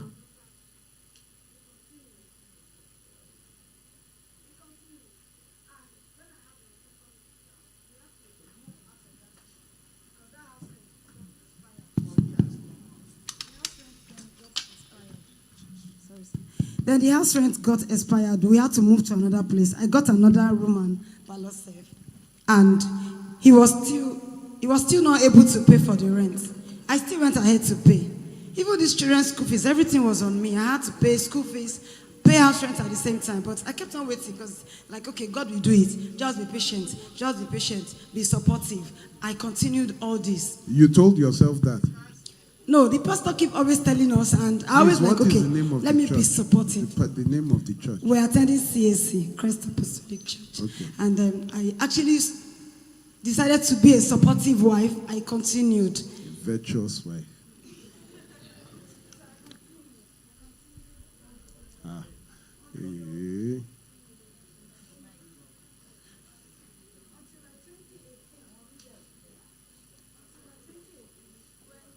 Just use my mic. Just use my mic. When he started his prophetic work fully, and then he started coming in with women, most of them that you were praying for, they are women, and he will pray for them. But I would just go to work because I started teaching. Then I was working in VI when we were dating, but I stopped because I didn't have time for the children. Then I had 2 girls. Then I started teaching. Now I'm a teacher. So, and at the long run, when I go to work, maybe by the time I'm coming back in the afternoon, the neighbors everybody just be staring at me like, Olora Betty did. She doesn't know. I was like, what are they saying? But later, a woman told me that the way he brings in women and all that. So now, since then, I started monitoring him. Only for me to come on one afternoon and saw him with a woman. And the woman started pleading. And this happens to be somebody they prayed together with. With all this he was doing, I stopped giving money. And during that time, the house rent got expired. And I said I wasn't going to pay. My ATM got expired. I didn't get another because normally my ATM is always with him. Once the money comes, that's when he, baby, we'll go and withdraw. And when he wants to give me money, maybe 200 naira, 300 naira. After I collect things on credit, I will later pay. By the month end, when I get paid, I will pay all those bills. I continued like that. Pay my children's school fees with my salary and all that. Running in debt like that. So, but this period I said, let me just be looking at what he will do. Because he kept on threatening me that. Because when I challenged him, he beats me very well that day. And I kept calm. But when I actually reported him, I was like, when I was shouting back at him. So, but after then, I kept quiet. Anything he does, I don't say a word anymore. I just kept quiet and he too started giving me attitude. But it wasn't long. I took him for this, my boy. I took him because then it was my birthday. He begged me that, ma worry, ma, I will change. You know, these women, if you don't give them what they want, they will not give you that blessing. They're supposed to give you the blessing. And he's the kind of person that he became fetish. He does a lot of things. He will seek burial, those things and all that. So I was like, so at a point I decided to I kept on praying that God, deliver me from this. Deliver me from this. I called his mother. I told the mother that this is what your son is. He said, I came along Nisuru. Tell you about 𝗕𝗺𝗎𝗎 as if I marry a prophet, I'm supposed to be patient. And my mother is also a prophet too in Ayoni, but she died last year, September. But at the long run, when I had this boy, because when I was pregnant, it wasn't easy. I did everything myself. Hospital, everything. He came there and said, his name is Daniel. I didn't talk. I like, okay. He said, the hospital bill was 25,000. He said, what he has is 10. I just said in my mind that at least you dropped something. I collected the 10. I balanced the rest and left the hospital. But he did not come to pick me. I got to. And he was like, the houses that were expired. And Mama have come. And so I'm going to my mother's place. And I'm going with my children.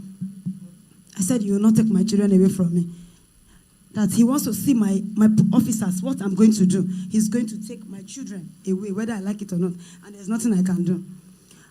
But when I talked about it, he was like, 𝗕𝗺𝗎𝗍 𝗢𝗺𝗎.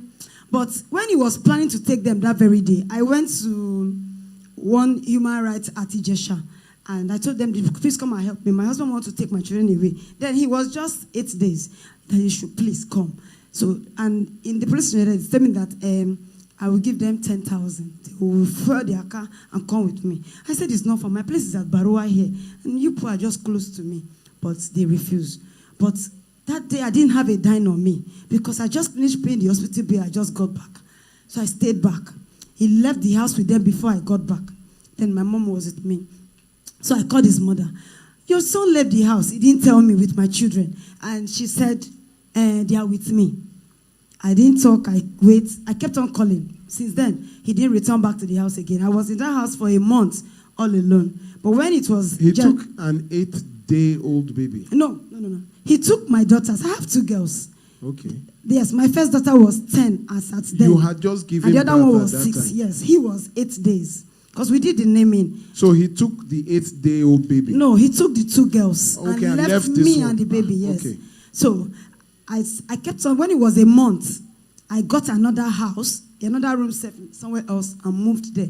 Because the landlady called me that she's not going to collect all the money from me. That everything that has been happening, she has been seeing. But we young girls of nowadays, she doesn't like to interfere in our matter. She just move out so that my husband will not come and create a scene here. So I moved to another place. And when I saw that I was already 41 days, I called the mother again. I want to come and see my children. She said, Bami gbo momiwa. And 𝗕𝗺𝗙𝗀 she now gave me the address, a place in Ogun State, which is 𝗵𝗺𝗪𝗪. I went there. On getting there, she said, oh, Keru. I said, my people say I should not Keru. She now said, you're not ready. You're not serious. I got angry. I said, Mama, your son left me 1 month. Nobody asked me about this boy till now. Said, baton 𝗕𝗥𝗚 𝗕𝗺𝗪𝗪. I said, me 𝗕𝗥𝗚. My ATM is with your son, me 𝗕𝗥𝗚. And you're telling me that 𝗕𝗥𝗚. She said, because it's you that you are lombo. That's why to Shane Shebai. I just said, Mama, please, mommy. Our mommy, they are not going to school. Please, I want to take them so that they will be going to school. That was when he came out and started pushing me. And pushed me out of the house. Because get out of here. Your mother was not like, where have I seen where a woman takes care of children? And just pushed me and the baby. That was how I left. Things I bought for the children, he trashed everything. Then I now went to Alakija to report the case. They called him severally, but he refused to come. That he's a prophet and that he cannot come. Then they directed me back to Inu Road at Stadium. I went there and I took up the case. She said she would do the whole thing and even have the court case and everything. But they were like, I should pay 20,000 for a start.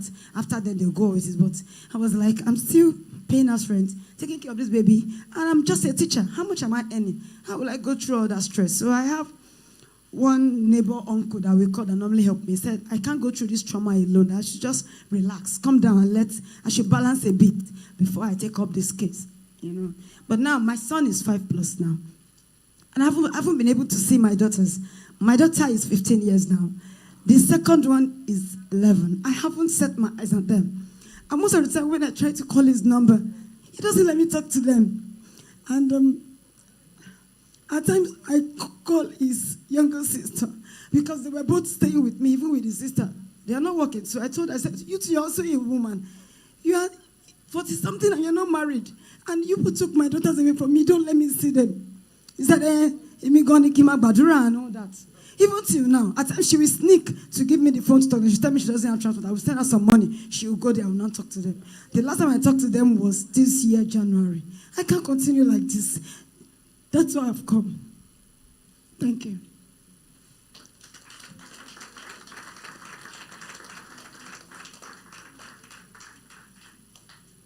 So I think now I would agree to go for therapy because hearing some things is... when you called me last year, Sir, you had not taken the children. He has. It took them long. That was 6 years ago. So you just reached out to me last year? Yeah, actually I got your number last year from my proprietress in the school. Where is he? I heard he got a place in Ikorodu now. So he has taken the girls away from his mother's place. He got a place in Ikorodu. I've been trying to get the place. There was last time I talked to the girls. I said, please, just tell me where you are. They said, Mommy, don't worry, we cannot tell you. Daddy said we should not tell you.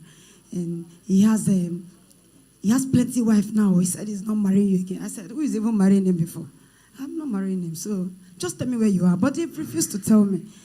Even the sister won't. She's always saying, don't tell my brother you called.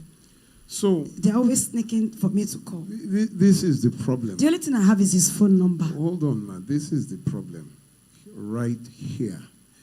Women, when you gave birth to the first child, yes, he wasn't financially responsible. Yes. You gave birth to a second child. He wasn't financially responsible. Yes. You gave birth to a third child. He wasn't financially responsible. You see where the problem is? Now you only gave him the weapon to use against you. The children. Yes. He doesn't even have money to feed himself. He said when he takes his children, that I will come back begging and bring this all back to him. Why? So now the only way, you have two ways. Either you go gangster, that is, you go and kidnap your children, or you go to court. We had a court wedding, but after he left, he took the original copy with him. Yeah, that one does not matter. That one does not matter.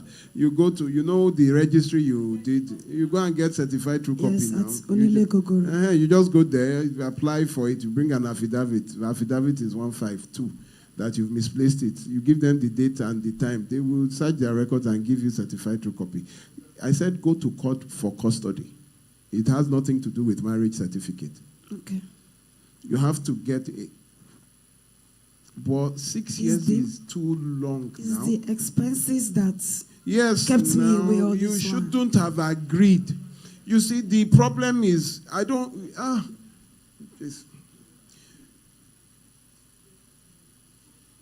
was a very gentle person. I never really talked much. You see, they say I talk very slowly, very gentle. But there is a lesson life teaches you that you would know the Bible says the kingdom of God suffers violence, and the violent take it by force. There is nothing in this life. Life will not give you what you deserve. It will give you what you demand from it. You have to take life and demand from life. You should have gone to take the children. You should have gone, whether you will get area boys or not. There's nothing I haven't used though. I have used area boys, I've used police, I have used myself. Immediately it happened, you should have collected, then made a report to the police. Because the child is with you, now he will not be able to take it. But because you let the custody shift to him, they will have to keep it with him until a court will now. So it is whoever is in custody of the child and first to report. But no courtroom will give him custody. No court.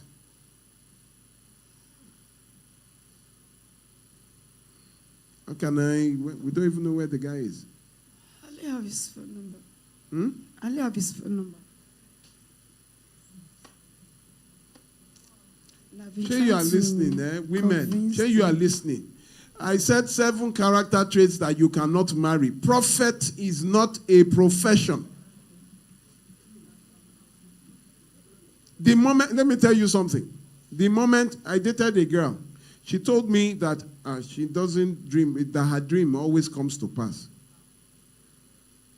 I said, meaning what? He said, she just has that thing that if she dreams, the moment she says it, it happens. I said, is that to encourage me to date you or to drive me away? When you start seeing all those spiritual, they start talking as if at their word, things will happen. You leave. I left because you will talk. She will just say, she had that dream. I'm not coming here to date your dreams. It is you. And you keep telling me that when you start hearing those people start going spiritual, trying to show you that they have some kind of endowment or something, power from God, there is no way to... You now found out later that he started going fetish, Abi. What happened to prophet? What happened to prophet? When they start with that nonsense, that I saw a vision, I saw a dream, you have to just be careful. You have to, for me, if my daughter comes and tells me, that my boyfriend is even very good, he prays a lot, and he has a lot of, when I hear he dreams and the dream comes, I will say, that your wedding, I'm not coming. Let him dream about it and tell you how many people came. I'm not coming. Women, stop reproducing for men that cannot. 7 character traits you cannot marry. Maybe I said 1, jobless, without work. You are working. He's with your own ATM. How is that? It's because I wasn't holding the microphone. You are the one working, and he is the one with your ATM. And then he's bringing different women to your house. You did nothing, you said nothing, but gave birth to another child. There's no, where do you even begin? Can you imagine the training that the children would have gotten from you, and now how they have brought them? A child's character is fully formed at the age of 12. Do you know that? You know that. So you are going to, even if you get them today, you are going to get children whose character is already formed. So you don't even know what you are going to get. Please, let's put our hands together for her. She has been putting her hands up there. Good afternoon. Good afternoon, ma'am. So I don't know where to start from. I just want to say thank you because I've been listening to you for the past since 𝗪𝗪𝗧 died. That was the day I started listening to you. Oh, wow. That's I want to next thank month. God because listening to you changed a lot of things in me. Even sometimes when I wake up in the morning, every Saturday morning, I have to listen to you. I've listened to the first 6 o'clock and I'll listen to you. Thank you very much. I don't know where to start. I've been married when I was 23 years. That's when I married. I'm married to a seller. My husband is not always be. He's not always around. He's not always around. You can sit down. Yeah, I see that your heart is palpitating. Just calm down. He's not always around. He's a kind of person. He can keep malice for 1 month without talking to me. I keep bearing it. I have 3 children for him. I have 3 children. I have 1 girl and 2 boys. I don't know how to control myself because this thing happened last year to the extent that it didn't get to the church.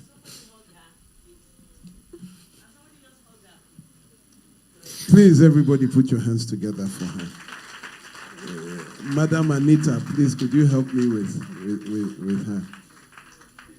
This is my first time of coming here. When you are talking please this morning. Just sit down next to her. Thank you. When I listened to your program this morning, I said, no, today I have to come. I live at 𝗕𝗫𝗪. I did not have any money with me this morning. I said, even though I will trek, I'll come.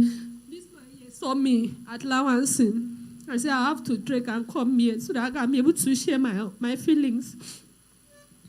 Anytime I have a problem with my husband, he will not talk to me. He is a seller. He's not in Lagos. Normally come back after 3 months. He will come back home. I'll be with the children.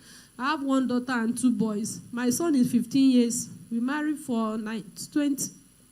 We are just 15 years married. My son is 15 years.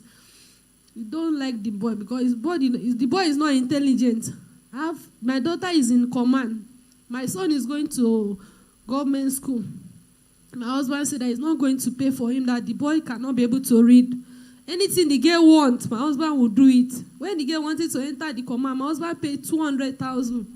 But to buy textbook for the boy in the government school, he will not do it.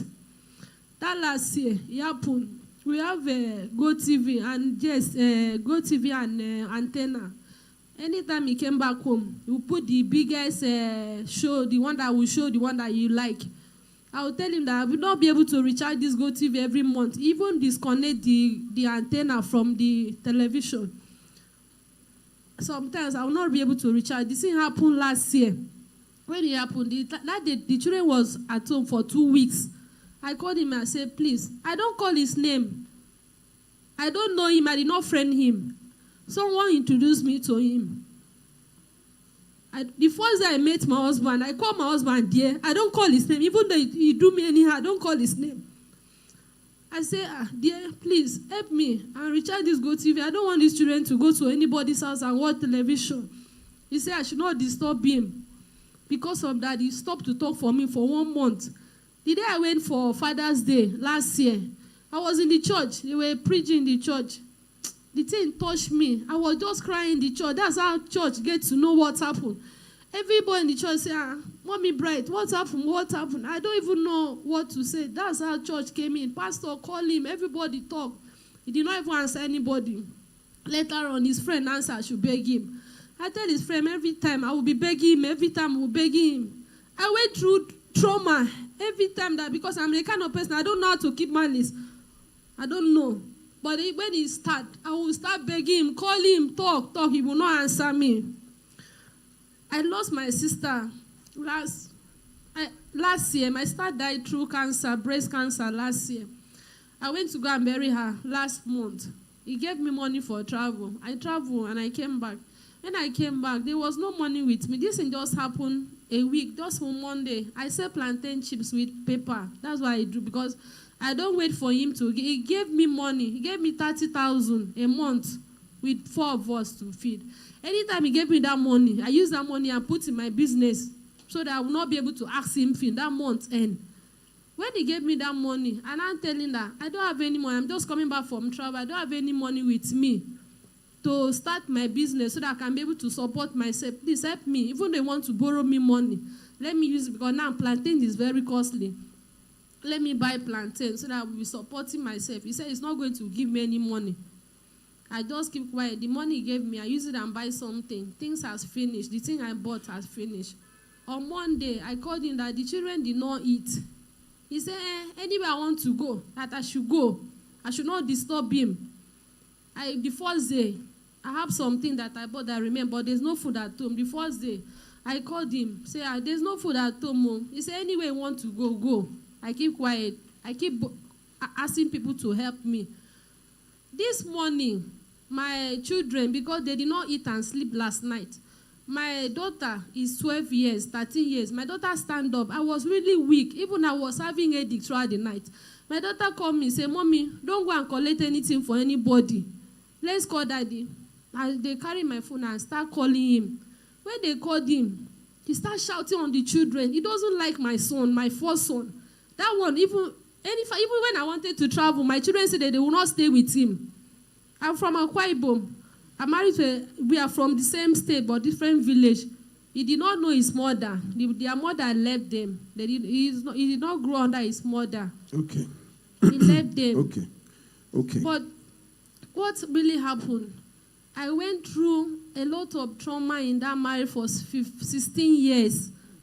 When I married, I did not love him. I'm saying the truth because I was just 23 years. I just forced myself and married him. He used to drink. To the extent, even on HAP, he claimed that he's a single man, that he's a single father. But I just keep quiet. I will not say anything. Sometimes I will tell him, if you are deceiving women outside, tell them that you have children so that nobody will hurt me. When he came back home, he was drinking, and most of those women, they will call. When they will call, I just speak it, please. I'm the wife, so that you people will not say you will not know. When I pick, they will not say anything. Just say, Madam, we did not know. Okay, ma. Sir, please, I really need. I don't want to do something that I'm not supposed to because I think a lot. Even to the extent that I don't even know where to start from, even to feed the children. Because I don't want to ask him. This morning, I should not call his line again. He's not even in Lagos.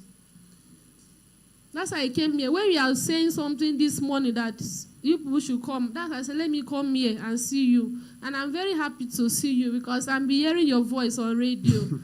Thank you, sir. Thank you.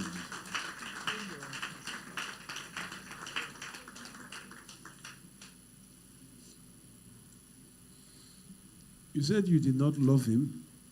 You were introduced to him, and then you married him.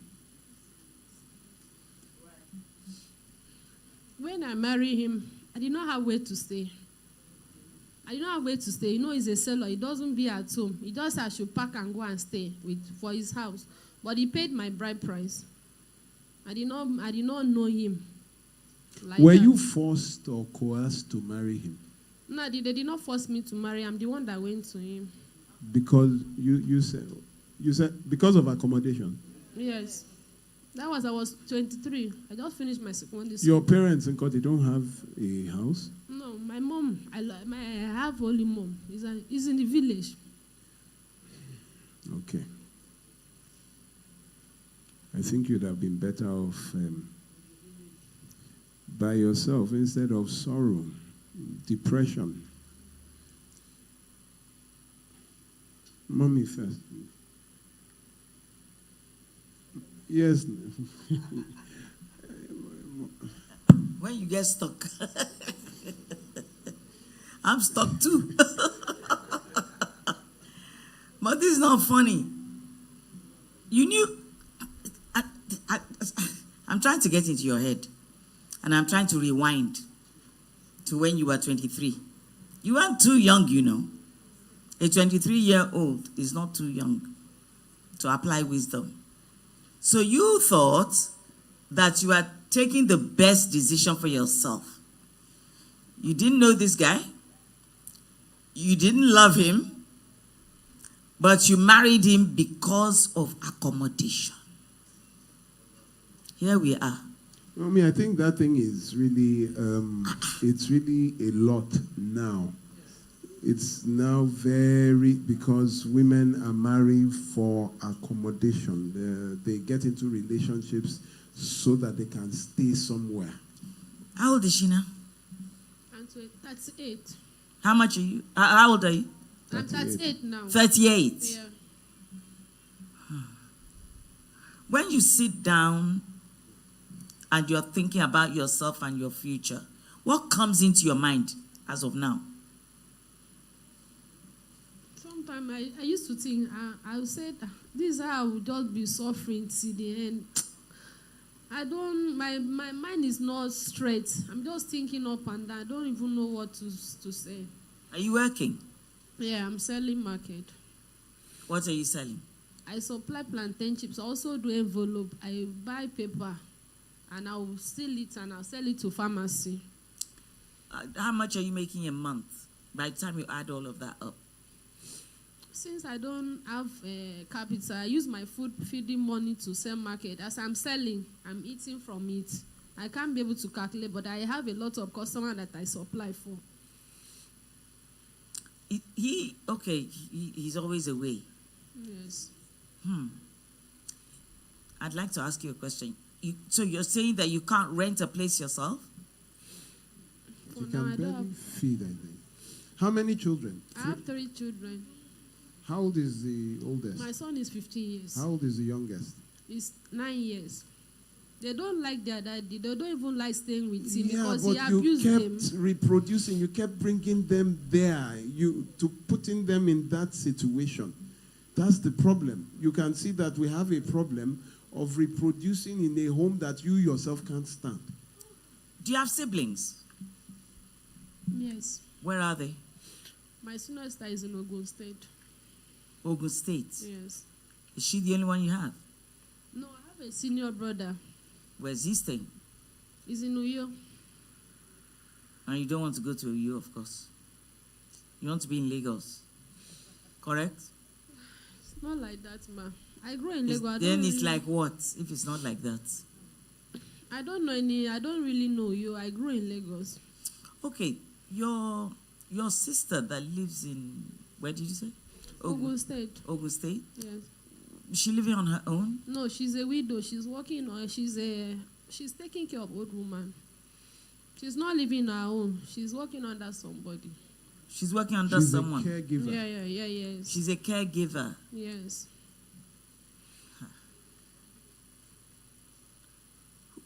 You're paying the school fees of your children? No, he paid. For him doing anything he do for the children, it's just like you forcing him. Like you, if you give you food, he will tell you, if I did not give you will not eat. Because sometimes I used to tell, if not because of the children, I will not be asking you money. Because you giving me food and you abusing on top of the food. It's nothing for me.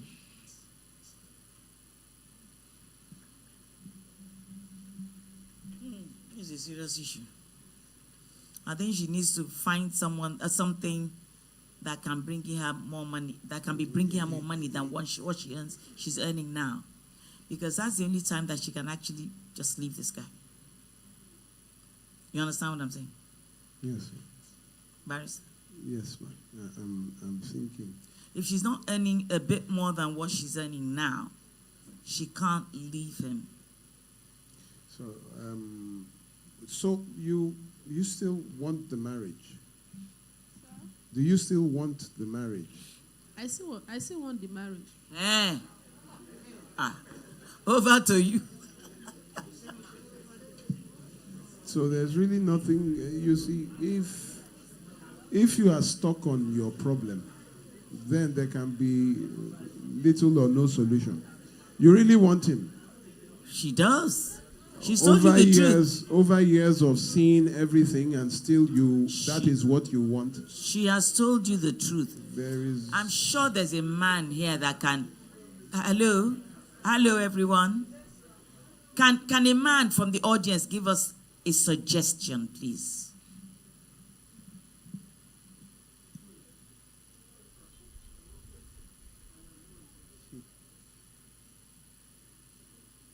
Hello, sir. Okay, let me connect.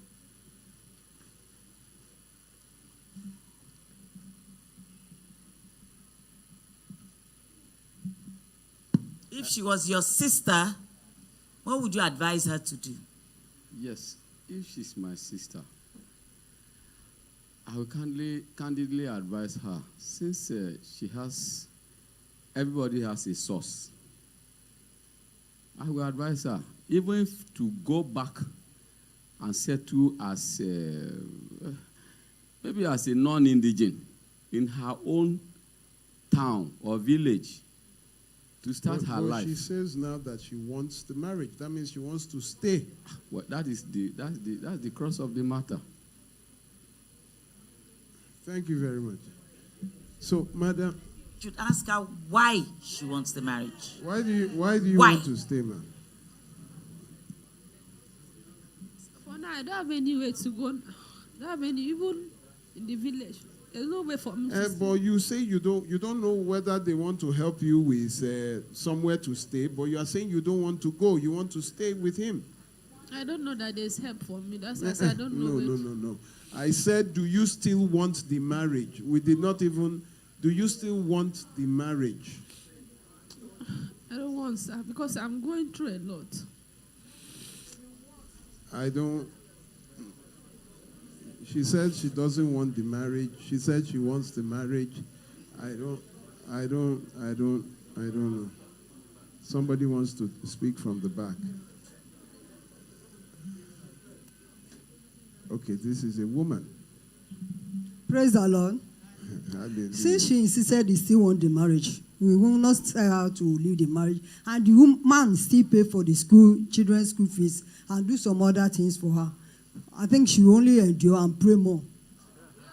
Yes, because she pay for the school fees and she don't have where to go. Where will she run to? And initially, she said she does not love the man in the beginning. She decided to stay because of accommodation. Accommodation made her to stay. She will remain and pray. Thank you very much, ma'am. Please, let's put our hands together for a moment. She said it like, oh, Iwolumo. My question for you, ma'am. I said, do you still want the marriage? You said yes. Then, when asked why, you said, because you have nowhere to go. You see, that was what put you in trouble in the first place. But now I have stepped back because I can't really tell your mind. We helped someone one time like that, I told you, to a house in Ogun State, Shagamu side. It was very terrible because that one was violent. But by the time we just said we should go and visit her, when I went there, it was the man that opened the door for me. she had called the man because we took her from Lagos. There's no way the man... And the man had moved also from Lagos into... So we were paying the rent for both of... You know, when I looked, I didn't even know the man before. So I just said, good afternoon, because we didn't bring you here with 3 children to now start reproducing again. That which one is this man inside? He said, he just said, that is my wife, that who am I? So I now looked at her, that who am I?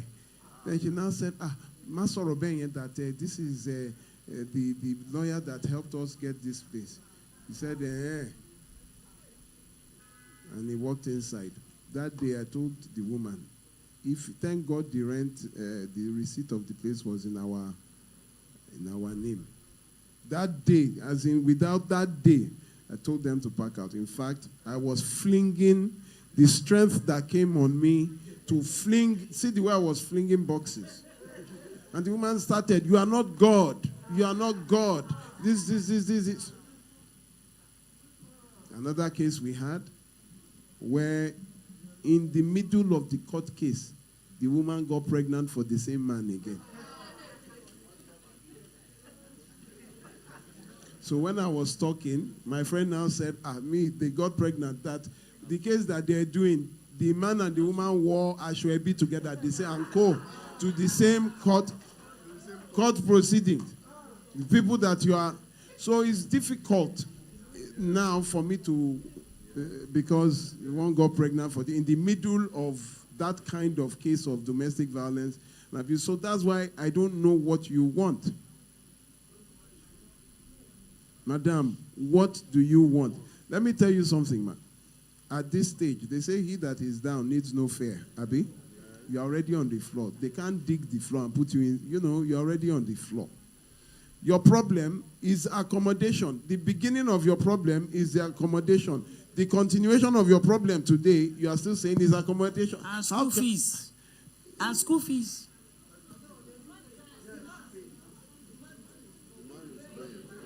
Let me ask you a question. If your husband dies today, God forbid, what will happen? How will you will continue? Please, where is the microphone now? Ogami.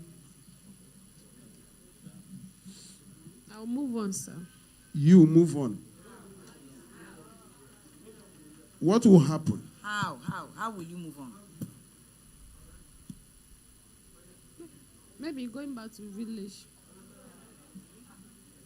Is it possible for you to imagine that you are alone and you have no helper? Really, you have no helper. It is God's grace that you are very pretty. You are tall. Men will start making advances at you. And after a while of suffering to eat, and your children waking up hungry, waking up telling you to bring the phone, let's call your... How long do you think you will hold up? You want to tell me that men have not already started approaching you? Have men started approaching you? So what is going to happen now? I was just thinking that if I be able to, I wanted to just stay. Let me just bear the name of get married to him and face myself and my children. That was my thinking. I just want to focus on my business and face my children. But you and your children are hungry. One child is even -1. If my business is okay, I will not disturb myself. It doesn't send me out. Only thing that if your business is okay. Yes. What business? Is it the one you started with your feeding money? Yeah. I just want something that I can be able to the money. I just want money to stand on my own. Let it just be like let it just be like supporting me. Let me just be on my own. That is the problem. Please let's put our hands together for her. What's your name, ma'am? I'm Grace Okon. Grace Okon. Thank you. Mommy, anything before we pass the mic to another?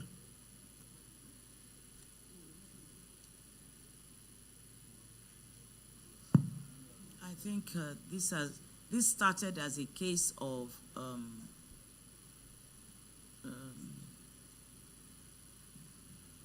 marriage of convenience, and it's still a marriage of convenience.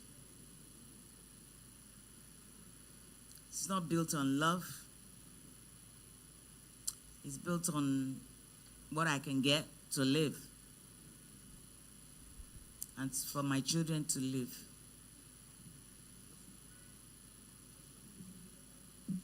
If she moves back to the village, what would happen?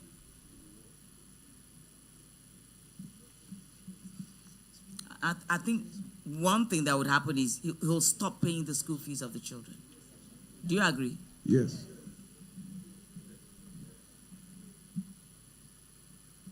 I'm also thinking, since he doesn't beat you, right? But the only thing is malice, neglect. So you don't mind that. He's far away on the ocean, you are here. You don't mind that. So it's just it's for marriage you of convenience, I'm telling you.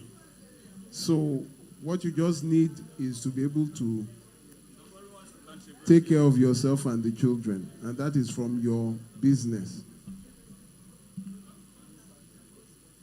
Can't you continue doing your business in the village?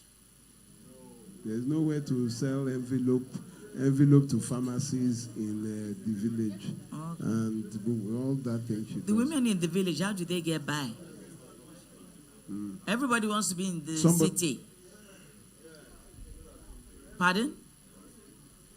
She's what? She said she grew up in Lagos and she doesn't know the village. So going there would just be like Alice in Wonderland, starting from the beginning. I think Pastor Ngozi from Harvester City Church wants to... Good afternoon, Mama. Thank you very much. Good afternoon. Barrister, good afternoon. Good afternoon, House. My sister, I think you have to look inward. Without sounding harsh, your mind has to develop. Yes. You have a very small mind, and you've taken your destiny and put into somebody else's hand from the onset because of your narrow mindset. Number two, because this man does not beat you, you have said it with your mouth, and he pays your children's school fees. But he has his own problem, like a trauma from you. You just told us how his childhood, how the mother neglected him. So you know that there's a problem somewhere. Now, you're talking of heart palpitation and all that. You're all emotional and all that. Something happened to the children of Israel when Moses died. At the time, they were sorrowing, they were on a standstill until Joshua had to be commanded. God said that you should reckon this man dead and move forward.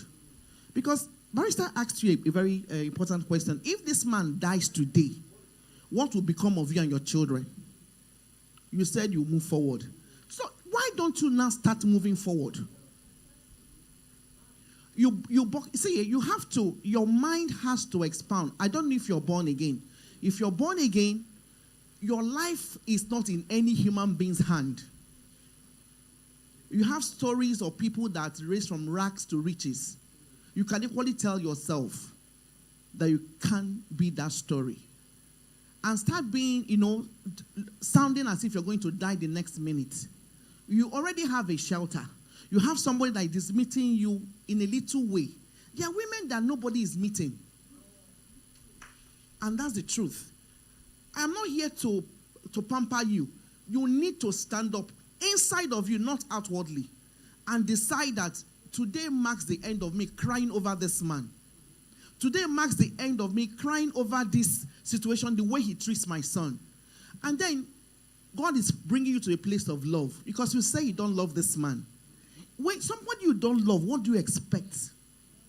Because your character is going to reflect that you don't love him.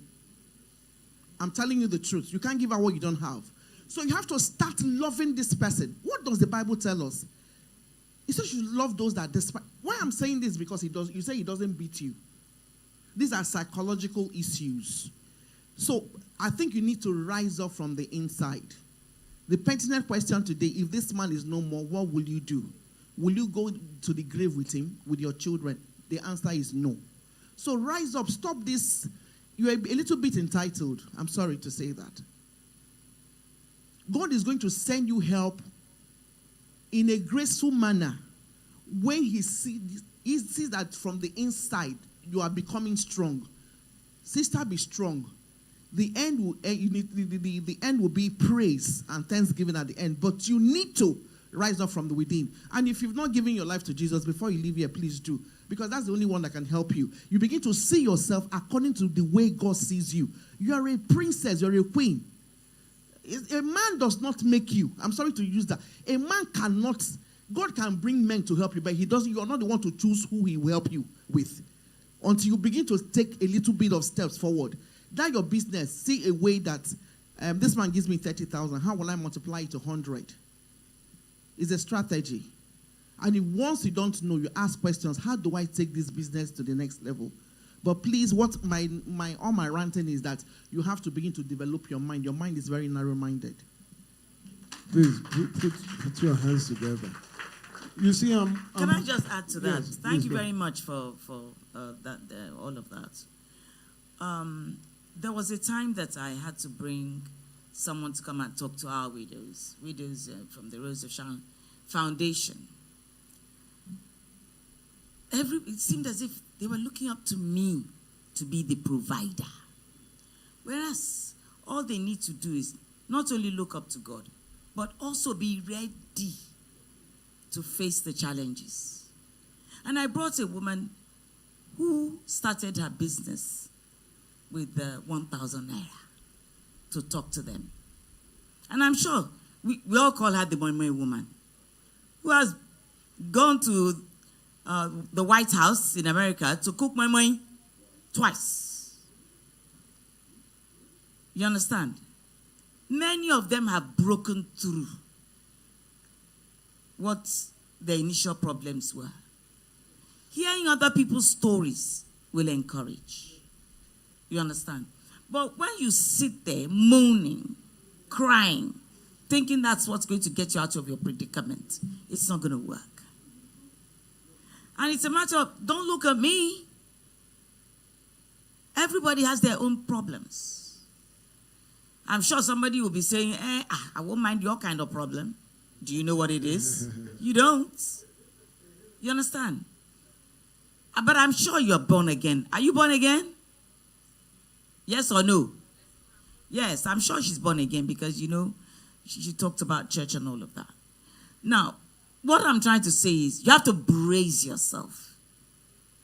We have thousands of widows. And that's what they're doing. We don't give them pots of money. A little bit here, a little bit there, a little bit here. And they build on it. You understand?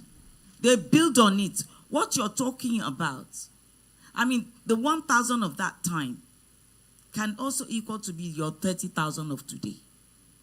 What are you doing with it? What are you doing with it? You can multiply that money. I know you said, well, there's hardly anything left by the time you feed the children.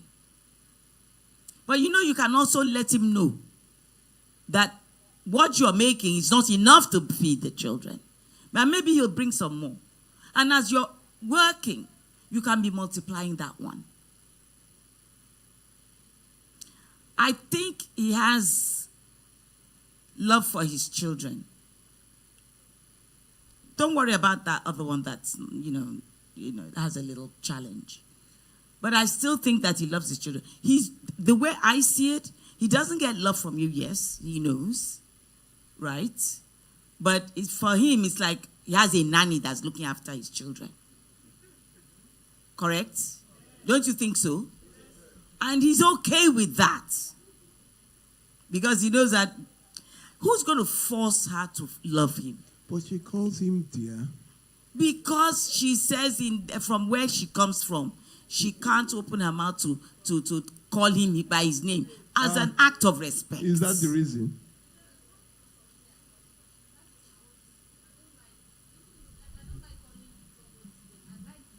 the name I give him. So it's a name. It's not because she loves him. Yes. So whether dear or no dear is irrelevant. I was being comical there. Oh, okay. I was being comical there. Okay. So what I'm trying to say is, one step you could take is to complain to him that things have gone up. He should add more money for the feeding money, to the feeding money. So that will give you a little bit left from what you're earning. Begin to multiply that. It seems to me as if it might be the first option. Since you can't go back to the village, and going back to the village is going to make matters worse. You're going to have to live on what you're earning by multiplying the little that you have. Think about it. Maybe 20 years ago, somebody had 1,000 naira. Think of what she's gone through between that 1,000 naira and now going abroad to speak here, speak there, cookie moi in the White House. Do you know what that means? Even I haven't been to the White House. So, madam, it's not the end of the world. Do you understand? Stop crying. The crying is not going to bring the money. Do something. That's the way to go. God bless you.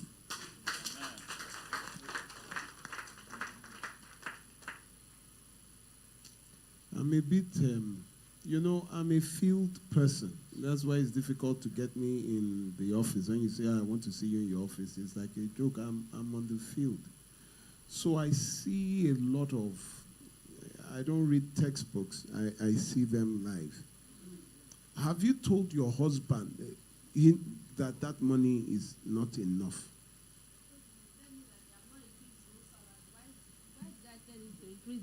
The feeding money. I even tell him, I told you that you should just close her and give me money. Let me put in my business. Maybe every month I will be giving him money to pay back, or you will withdraw him from his home. He said, you are not going to support me for anything. Okay. So at the end of the program, I will give you 30,000 naira. Ogini, what is that? I will give you 30,000 naira. I will be a billionaire soon, don't worry. So, just because I'm imagining 3 children and you, and they will eat. I'm wondering how, 30,000 naira to start a business, that is not, your capital is not 30,000 naira. It's survival. 3 children, what do you cook? Is it gari? What would you eat? So let me just give you something separate, that one is for business. Sure you understand? Yes, sir. I'm also trying small, but very soon I'll be a billionaire. Thank you. So, sorry, sir. There was a woman that was raising her hand somewhere. Yes. Sorry, sir. After her, you, sir. Good afternoon. Good evening, sir. ma. How are you, ma? I'm fine, sir. Oh, yeah, go This ahead. is my first time. And then I've been listening to your program. Thank you very much, ma. For like a year when I came back from Abuja, when I left my husband's house. When you left your husband's house? Yes. As in, you left finally? Yeah, left finally. Okay. Yes. It's a long story. It's always a long story. Very, very long. But it was a decision that you had to make. I had to leave. Okay, Because please, can you be a bit louder? I started having psychological trauma. You see, my children will come to me and tell me that... your voice is not loud, though.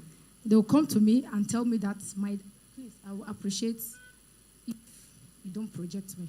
No, the camera is not on you. Oh, it's on me. There's even no cameraman because nobody wants to show their face. Okay. That, my mommy, is it true that you're a winch? Your children will ask you? Yes. Or like... Okay. Do I behave like a winch to you people? Go ahead, man. Do I behave like a winch to you people? They'll say no. I say, if anybody is saying I'm a winch and you people see me that I'm not a winch. That one is no problem. That fateful day, I took the car to my shop. I sell food. So he complained. He said, I drive too rough, is this kind of somebody that, we were just doing, it's as if we were living for him. Anything he wants, just because I don't want him to nag. I don't want him to complain. How long were you married? For 11 years. I dated him for about 3 years before we got married. That's a total of 14 years with him? Yes. How many children? 2, sir. Okay. Go ahead, ma'am. So when I came back, when I wanted to go out with the car, my heart started beating. I told the children to go and call him, that he should move the car out for me from the car park. I was the one that parked the car like yesterday. So today when I wanted to move the car, my heart started beating. I said they should call him. So he now drove the car out. So I took the car to my shop. When I came back,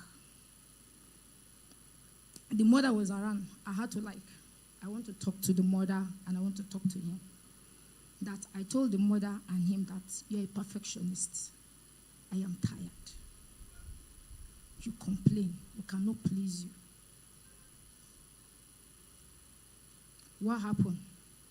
The mother asked him that what happened. He said that him is just hearing about the perfectionist, that word, from me for the first time. I said, oh, you don't know the meaning of a perfectionist, meaning that nobody can please you. We are tired. You complain a lot. I don't collect money from you. I do my business. We eat from my business. You do your work. I don't ask for money from you. Anything you bring to the house, you accept. Why is it that you complain? You do this today, you complain. The mother now said, in his presence, the mother said, Bẹ́ẹ̀ni bàbá ẹ̀ ṣe lò mí bí ẹrú. Bẹ́ẹ̀ni bàbá ẹ̀ ṣe lò ẹ́ bí ẹrú. That's his own father to use the mother. Yes. Please put this microphone closer to the... So, I said, "To." His own mother told you that in front of him? Yes, in his presence. What state is he from? He's from Kogi State. What state are you from? I'm from Bayelsa State. Bayelsa. Yes, sir. Good luck, Jonathan.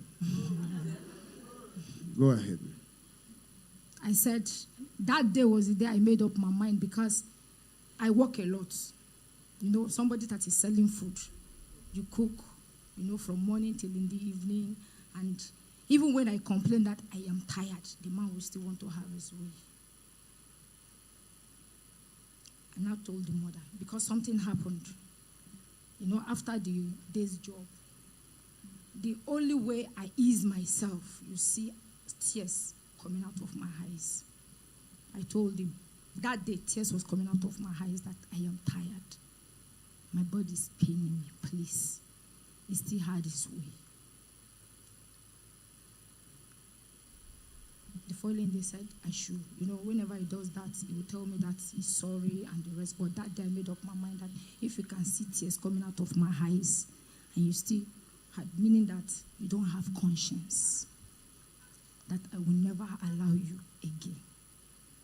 So I told the mother that day that I've told him that he shouldn't touch me. So the mother, the following day, he now went to church.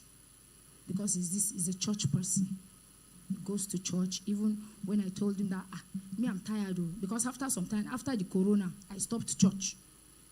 I said I will go to my business place from morning till Saturday. On Sunday, the little things that the children have not done, let me just finish and I will be at home, finish my work and prepare food for them.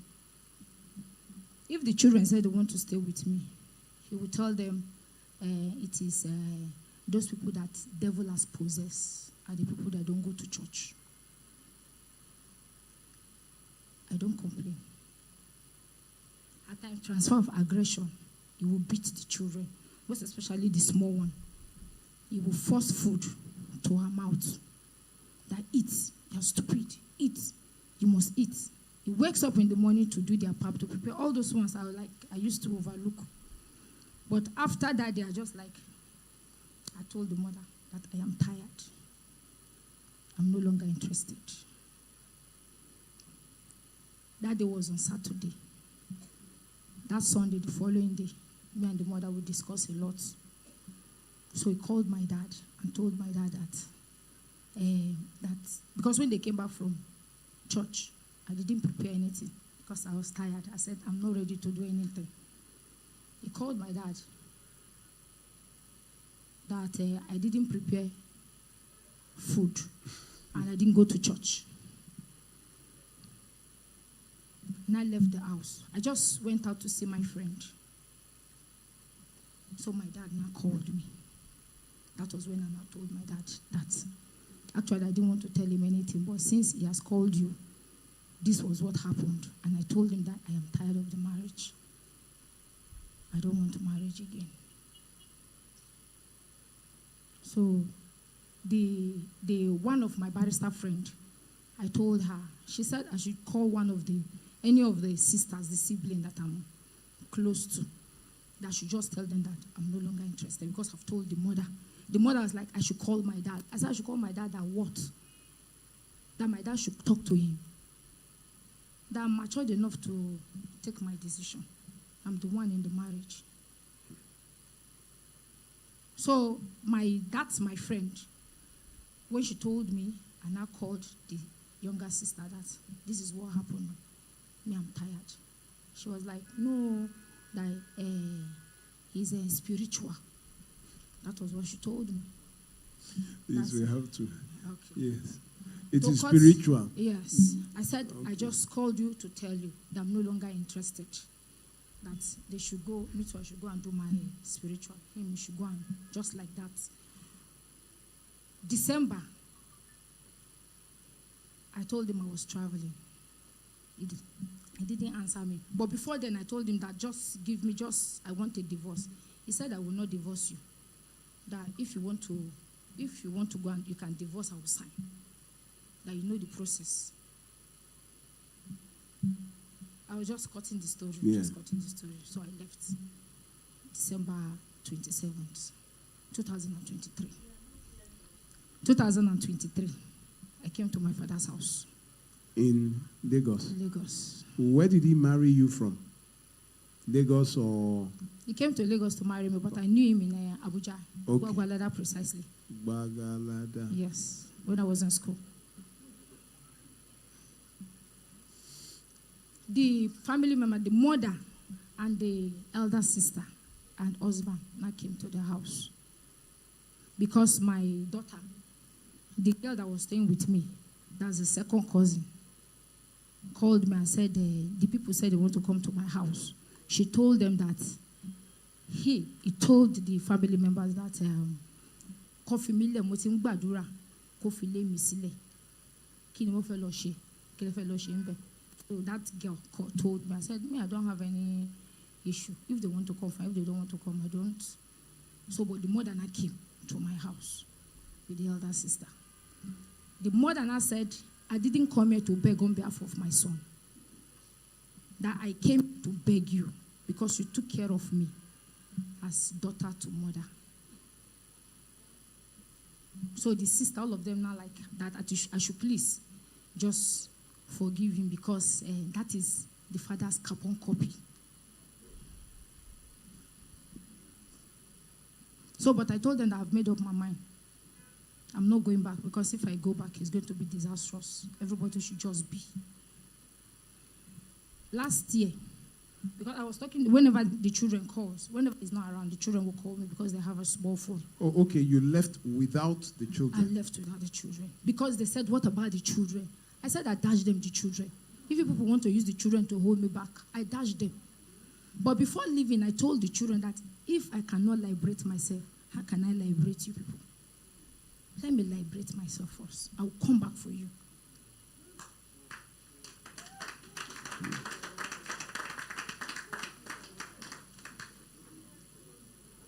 Some hard choices. Some hard decisions.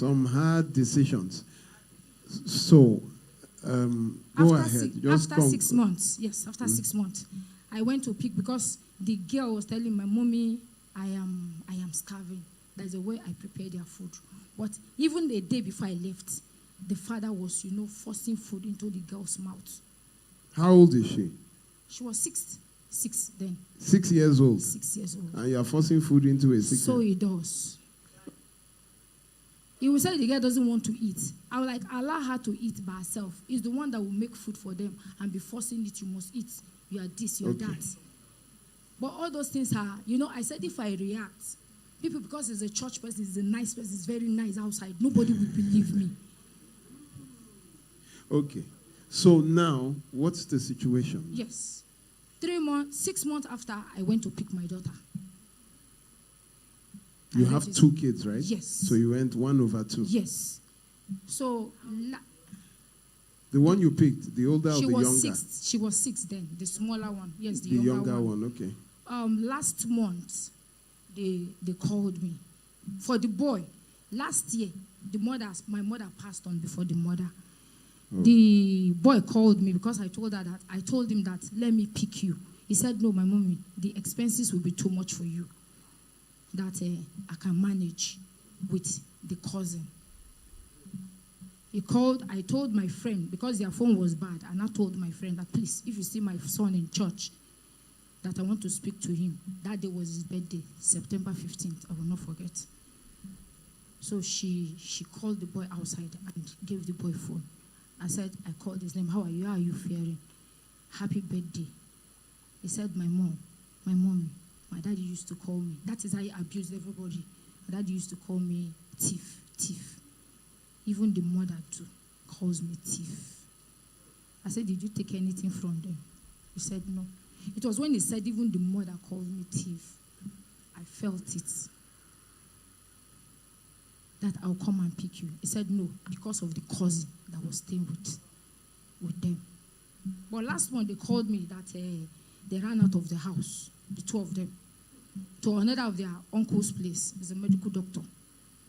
Your children? Yes. But I thought you went to pick one. I went to pick one. The other lady, the other girl that was staying with them is the cousin. They brought her when she was like 8 years. Okay, so yes. Him and the cousin ran away. Yes, that they beat him, that he misplaced his results. He said where he kept the result in one of the exercise book. That the man said if he doesn't provide the result, that he's going to kill him. So they called me. So I went. They called me like today. I said if I can talk to the boy the following day. I spoke with the boy. I said if you can carry any of your credentials, I'm coming. The other day, that was on Friday to pick him. So on Friday, I got to Ogunlana on Friday evening. On Saturday, I picked the boy. I brought him to Lagos. Why the girl went to... Please, a round of applause. I was waiting for the end of the story. So your 2 children are with you now? Me. From Ogunlana. Yes. Ogunlana. So I brought the boy. That day was on Sunday. Monday, Tuesday, Wednesday, I got him an admission in one of the... So my issue is this. Yes. Did you give your address to any of his family members? Do they know where you live? They know my house. They came last year, December. Yes. But after everything... Is that your father's house? That's my father's house. That's where we live. What area is it, please? Surulere, Shita. That's Kerele. You know a lot of the area boys, Abi? Yes. You know them well. No, I'm going somewhere. You know the area boys well now. Yeah. Know them well, those ones as you are going, just be giving. Know them well, that they know your children. Yes, so because that is now your police force. So. Because last year, we were looking for 143 children kidnapped by a spouse. So they will just come. They will know the school that they are going to. They will go and wait outside the school. As the children are entering, they will say, daddy came. A car just pulls up. Hi, as you are talking. They say, okay, let's go and buy ice cream. They enter the car and... When my mom passed on, I didn't invite him, he came. But when my daughter saw him, my daughter ran. She ran to me that, my mommy, engineer is here. Eh? The man is an engineer. She came to me, she ran to me. She was panicking that engineer is here. That's the name of their father. Yeah. He's an engineer. He didn't call She didn't call him daddy. Yes. So I told her to calm down. Nobody is coming to take you to anywhere. Okay. It's all right. It's okay. So, go ahead. I listened to your program because, in conclusion, one of your programs, you said before someone can file a divorce, you have to leave the man's house after 2 years. So I'm just waiting for the 2 years, but I don't know the procedure, but I just want that official. What kind of marriage did you do? We did church and we did registry. Registry, okay. Yes. So and we did traditional, which I told my dad that the bride price. You can leave the bride price now. Once you do registry, it overtakes every other thing. So after a separation of 2 years, but technically from like 1 year, 7 months, you can file for, you just get a lawyer, they file for the divorce. Okay, sir. You understand? Yes. That one is not a problem. You just get a lawyer from that. How many? It's not up to 7, is it up to 7 months now? It's not up to 7 months. A year plus. I left 2023. Oh, December. I thought it was December. No, 2023. A year, 3 months. Yes. Please just wait for about 4 months. Yes. You get a lawyer, they will file. And I want to thank you for your program. Thank God. It has opened so many people are dying. So many people are dying silently. So many people are having trauma in their marriages, but they are not talking. It was not easy for me, but I had to take the decision because after I left, I never knew that I had BP and there was a hole in my chest. And I had cholesterol. It was when I came and I went for proper checking. I was already having sign of a stroke. I didn't know. You know, I always talk about psychosomatic illnesses. They will check you, they will say you're okay, but you know that you are not okay. Depression, bitterness, unhappiness, they cause problems in the body. Yes. They cause problems. So when you now have depression, simply means prolonged sorrow. Thank you very much. Let's put our hands together. Yeah, I was just going to say she needs a bigger round of applause. So you see, one very important thing. She had work. She had what she was doing. So when a woman is disenfranchised, some people were working before marriage, but after marriage, maybe the husband says, stop work. That is a tool of oppression. The moment you hear it, that is over. Every money that was coming in, he knows. So even my ATM was with him. I was doing contribution. He now became one of, it was now coordinating the contribution. But he had a job. He's an engineer now. He's an engineer. At times you see him, he's on his own. He's on his own. I don't collect his money. Anything he brings to the house, because I sell food, I have foodstuffs at home. So I don't, at times you collect my money that the POS, I do POS also. That the money in the purse. He uses the money as if that is our... I don't understand these men that collect their wives' ATM card. I don't understand though. If the woman had the man's ATM card, but men carrying, this is the... there's this attachment that even if I want to do something, even going to the market, we say, let me take you to the market. We do, Please, I don't want... thank you. Thank you very much. Thank you very much. Okay. You want to? Okay, she already spoke. What's this men collecting women's? And you are giving children. You giving PIN number again. Fight or come after you. What? Come again with your question. When she took the children, he didn't come to fight or anything. You are thinking of your own. Yes, that's the opposite of mine. He will make trouble and even go fetish about it. See, my father told me, don't complain about what you allow. And I was very young when he told me that. Stop complaining about what you allow. So it got to a time I just said, okay, I will not allow. So whatever listen now, I think because I have not allowed, I am here. telling you not to allow. If I had been allowing, I won't be here. Just know what you can take, know what you cannot take. Whatever your strength can handle, whatever you cannot handle, leave it.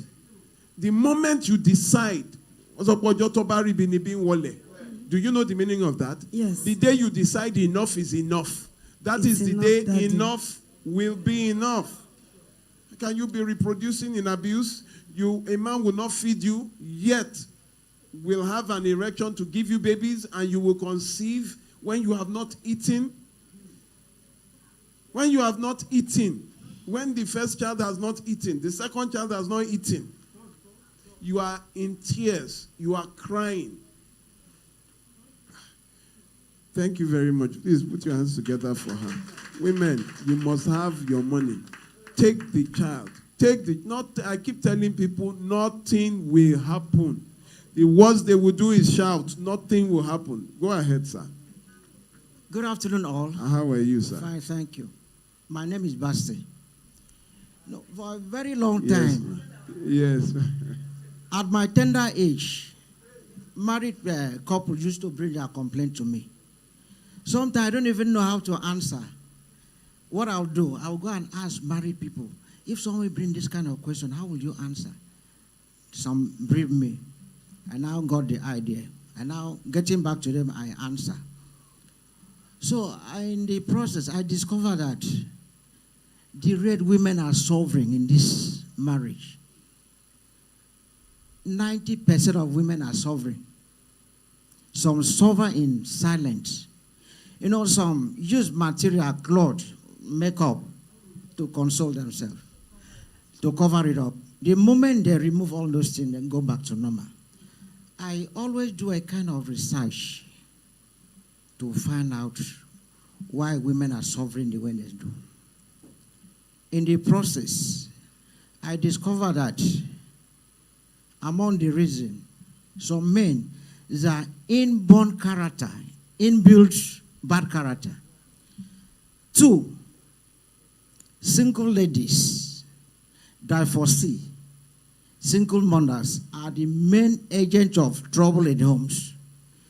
You know, sometimes single ladies, single mothers, single ladies and single mothers cause trouble in the house. Yes, you know, sometimes I know what I'm talking.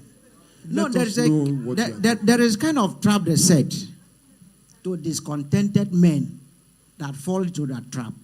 You know, once they fall into this trap, they are gone. So the women set a trap for the men. Yes, and stupid men fell into it. But it is the men that will ask the women out. Yes. So, but it's the woman that will set the trap. Yes, because they are living on these married men. In fact, wait, they are living on the married men. Yes, it's their source of income. Some of these married men are the source of their income. Some are not doing anything, are not working. But you get to where they are living. Sometimes 2-bedroom flat with AC.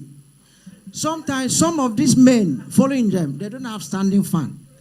But you can see women that have been speaking now, that have been working, and they are the ones taking care of the men. Yes, but majority, women are suffering. So I want to. Mr. Bassi. Yes, sir. You see, God is not the author of confusion. Barrister, I think he's not saying it properly. He's saying that the women out there, the single women, you understand? Yes. And those who are not married, who are out there, they are causing problems for the ones that are married. Yes. That's what he's saying. So where should they go? Should they leave Nigeria for us? No, I want you to advise women. When you see your husband trying to misbehave somehow, know that something is wrong. You now find your level.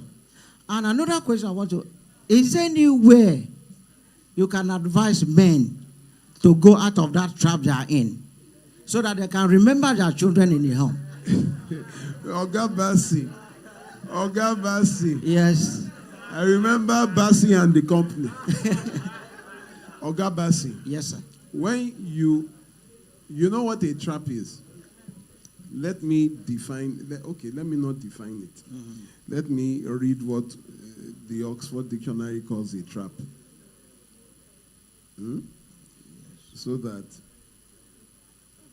we will know what you mean. A device or enclosure designed to catch and retain animals, typically by allowing entry but not exit. Okay. So, catching a man. Sorry. But my question is, it is the men that go and ask them out. Yes. So it's not that they are the ones that come to ask the men out, although it happens at times. So, if a man strays, a married man strays, it is the fault of the woman he's straying with. Is that what you are saying?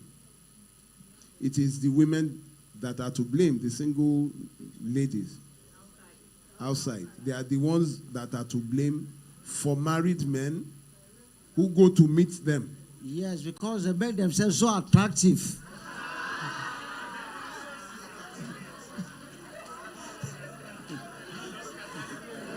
I always like, I like the relief that you give to us. I like the relief that you give to us. So any woman Barrister. that makes herself attractive. Yes, barrister. So basically what he's saying is that the men are so weak, so they fall into the trap. Yes. That is it.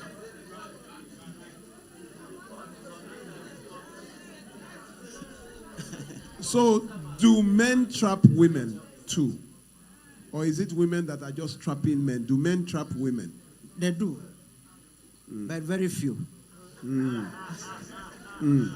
Please put your hands together for Mr. Bassey. So, single women, you are forbidden from looking good. You must not wear earrings or anything that can tempt a married man. But they won't have husband because the single man too will not see them. It is all right. We thank God for your life. Thank you very much. Yes, sir. Mr. Nambra. Good day, everybody. Good day. How are you, sir? I'm fine, sir. I created that atmosphere so that people will recognize me. Please put your hands together. And also, it generalizes something in such a way that the whole Anambra is not like that. If he says a particular area, it's well known. Do you understand? We know that we have insecurity everywhere in the Nigeria now. It's not only in Anambra State. But let me go to the reason why I'm here. Thank you, sir. I've been following you in Nigeria Info. Thank you, sir. May God bless you and strengthen you more. Amen. Amen. Some men are dying in silence. Actually, maybe Oga 𝗕𝗏𝗀 did not present it very well. So I'm married. This is my 26 years in marriage. Wow. And that 26 years, I was battling a lot of things. Last week, you said today that you are going to have a joint something. I said, okay. I was praying. I left everything I was supposed to do. I said, I will visit today. I came a bit late because of to locate this place. But the truth of the matter is that I had an issue in my marriage. I cannot dispute that. I wanted a way of I can have your phone and discuss with you one-on-one. Sorry, please, cameraman, could you ask if they would like to be on air or not before recording, so that they will not. Thank you. So the truth of the matter is that we are living together, but when my mother-in-law stepped in, we are staying together with my wife. Everything was moving fine. We discussed things. We work together. Even some of my relatives that are living in Lagos at times. But when my mother-in-law stepped in, problems start. How many years in the marriage did that start? I think I had 3 years or 2 or 4 years then. I think I had 3 years. Because at that time, I had my first daughter and my second daughter. I packed into my house then. So she came, because that place is a swamp area. They started complaining. I don't know how the source of my income there. I had a boss. That boss was a source of my income. My business was not flourishing again. That boss is what I will fuel and go and carry passenger my way coming back. The remaining one I will draw for feeding. That's how we come back late. Even I turn myself as a bus driver, which I am not. I queue with other people so that I can get something for my family. But my mother-in-law started poisoning the heart of my wife. Started complaining. My wife told her that it's not like that. But when I had my second daughter, the thing continued. And I summoned courage and called her. I said, Mother, do you want to separate me and your daughter? The kind of language you are using is not the best. Do you want to separate me and your mother? But you know, as time goes on, it was poisoning my wife's heart when I was not around. My wife started behaving funny. That even infidelity have to step in. We agreed that... Infidelity from your wife? Yes. We agreed that I'm going to train her in school. But her mother spoiled everything. But again at this stage, I called my friends, they agreed that since they are going to talk to her, she started at the wrong. It's a long story, but let me just cut it short. When I discovered it, there's a lot of things have gone wrong. I cry, nothing I can do. But right now, the main reason now there is no peace in my house. There is no peace. And now it's affecting my own children. Do you understand? That it is affecting me because I want to raise them in a godly way. Because of those characters now affecting the children. Can you explain some of two of the character traits you are talking about? Yes, at times you will talk to them. Indecent dressing, I hate it. Indecent dressing? Yes. How old is your wife? My wife is 40-something years now. When you say indecent? It's not her now. Do you understand? I have to control her own. But sometimes she will do that. Even when this thing started, I told her the way you dress is not for me, you know. That is when I put eyes on the ground, start monitor what is going on. Eventually, I find out what is going on. Because her mother pushed her to a certain level that she started behaving. I told the mother, since you are doing this, and I'm not going to control her again. I advise her she will not take her advice. I established business to her. For her to give her account, no way. I use a huge amount of money, establish business. Up to today, no account. And you've been married for 26 years. And I married in 1999. So, and this 1998. I wedded in 1999. And this started in 3 years of marriage when your mother-in-law came. 3 or 4 years, 4 years, and you've been married for 26.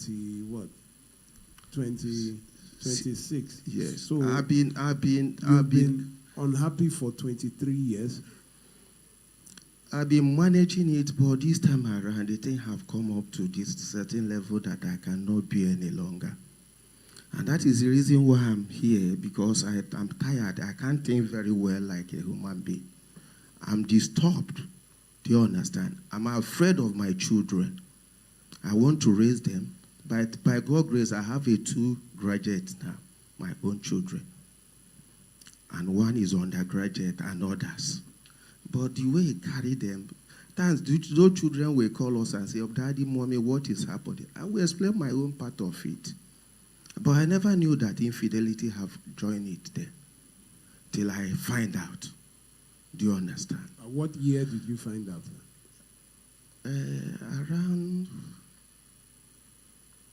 I didn't record it, but I went to police because it like 5 years ago, 6 years ago. It was around 6 or 7 years ago.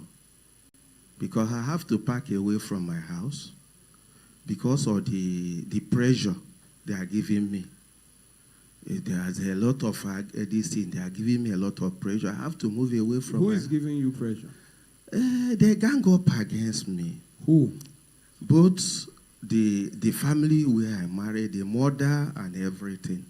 They extend it to my own family. Your children? No, it is not my children now. But just because of the environment where I built my house. They say they are because it's a swamp area, this one, the other one, the other one. We are living in a rented apartment and now they are disturbing us. Daddy said, my wife said, let us go back to that. I said, but I demolished the house. I started afraid. There's no resources now because the children are growing and I'm taking care of them. Resources is not like the before. Do you understand that children was tender? So what do you want me to do for you? Sir, the area why I will still call you, sir, will give me a truth because this time around I want to separate from this marriage so that I will not die. My father died at the age of 78. My mother is 77 this year. I never reached such age. At times people say that I'm looking older than my age because of this, what I'm passing through. You look like 60 something. I am not up to 60. I'm not up to 60. Because of what he left the whole body. And the main bone of contention now is that this year I stood on my ground and I said, you must walk. You can't leave the whole job on me. The money I gave to you cannot give an account. Somebody that established business of 4.something million, he can't give account of it. He can't give me an account of it. When you sow into this kind of, you see, our organization, what this one will not be happening. You see, if you were supporting my organization. I never knew you then. When did I? Just this year. I never knew you then. Just this year I know you. Yeah. So, sir, sorry, that's on a lighter note, but it didn't stop there. I continued because my mother was living with me, but later on she moved. It was convincing me, even at a level, I started borrowing to put on the business. At the end of the day, I will not see the capital, I don't see the profit. This year I say, no, you must work. I drag her in such a way that he will work. That caused problem now. I want a way. I want you to advise me. I want to go away from, because it's not only the female that bear it. There are some men that are dying in silence. Absolutely. There are some men that are dying in silence. Yes. Some men that are sitting down here looking at all the women talk. You are going back with your sorrow home because you know what brought you here. It's because you are unhappy. That's why you hang out late, waiting till your wife sleeps before you come back to the house. I had a dislocation when I was tender, but because I cannot have stayed without not taking care of my children. From where I come from, Anambra State, it's men that work. Women are at least help. But this time around, she don't want to work. Okay. The other day, I went to cafe to do something. He never knew that he will sleep, he will lie down on the bed. And after then, I finished what I doing, heading to Ikeja for a business. I saw her now, she already dressed up, somebody that was pretending on the bed. He just dressed up. I was inside the bus passing by, you don't dress up. I said, okay, you are just doing all these things. You don't want to. This year, I have to take other measures. At times, I will leave house. I can stay in an open place, in that my uncompleted house, with a net that I don't care. For her to feel the what I'm feeling, so that he can feed the family. That is the cause of the problem now. Okay. Okay, sir. Okay, sir. It's 3:15. You people didn't say anything. It's your fault, especially the single women here. It's your fault. Sir, let me tell you something. Absolutely. You can sit down, sir. There was a time in the Bible when there was Esau and Jacob. One, the father liked, the other, the mother liked. It was now time to give a blessing. The mother heard that the father said, go and prepare a meal that will make me happy. The mother now called the brother and said, you have to be the one to collect this blessing. So they pretended they did. Eventually, they got the father to give the son that was loved by the mother the blessing. And then the son, the original intended prayer receiver, now came. The father said, I've given your brother. And he said, is there not one blessing left for me? He said, no. But when you are restless, you will lift the yoke from off your neck. So a change of situation starts with restlessness. How is it possible that you remain in sorrow for 23 years? I don't even know how you lived this long. My father died early. I'm a practicing Christian. At times I sing a lot so that whether the sorrow can go. But this time around, how market? It's not an easy task. How market now? It's not an easy task. Because women are coming up at painting. Some men here carry their own, but they cannot open up. A lot of men carry their own here, but they can't open up. You think singing will make you happy? It's the other way around. Singing brings joy because the person singing has joy to give. There are some people that whether sing from now till nothing is going to happen. So after singing, what happens? You return to your sorrow. You sleep by your sorrow. You wake up in your sorrow. Then you start singing. How many hours can you sing for? What can I do then? What can you do? I will have a very, because of my virtue of my children. Sir, I love them so much. Please leave the house. Leave the house. Is that okay? Can you leave the house? Can you go and stay somewhere else? I told you I used to stay in an open place with a mosquito net. At times, when it comes to a certain level, I will leave and go to uncompleted my building. Sir, can you pack and then go and live somewhere else? Not going to come, coming to go.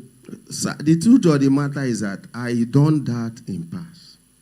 A lot of people start calling me that these your children will spoil. Sorry, did you leave your wife or did you leave your... I think you are mistaking them. We are living... No, hold on. If you are to separate, are you separating from your wife or separating from your children? I want to separate from my wife. So why are you bringing the children? No, the area and I wanted her to go, but she refused. That's why I want to follow a legal way so that government will be aware. Was government aware when you married? Did you give the government notice? There's a way they do it in my place. I don't want that kind of shame to come. Your place is the... you see, she will not go, and I don't want it to turn violent. I did not tell her to go. I said you should go.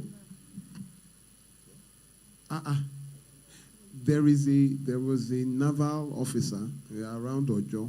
That's what the wife did. The wife would now started posting videos on TikTok to talk about him. So he didn't even know. It was his organs in the Navy that, let's say his name is Akonji, because he's an officer. He's not a recruit. He's not rank and file. When he saw he would come home, he said he's not interested. The man said here that when she's done, they will sack him from the Navy. Eventually, he came, he said, what would he do? He had grown from a chubby man. He was so lean. He looked older than his boss. So when they came in, I was greeting him like the boss of his oga. You know, because he had looked. When we finished, he said that they are living in his house, so he cannot leave the house. I said, it's not a problem now. Sell the house.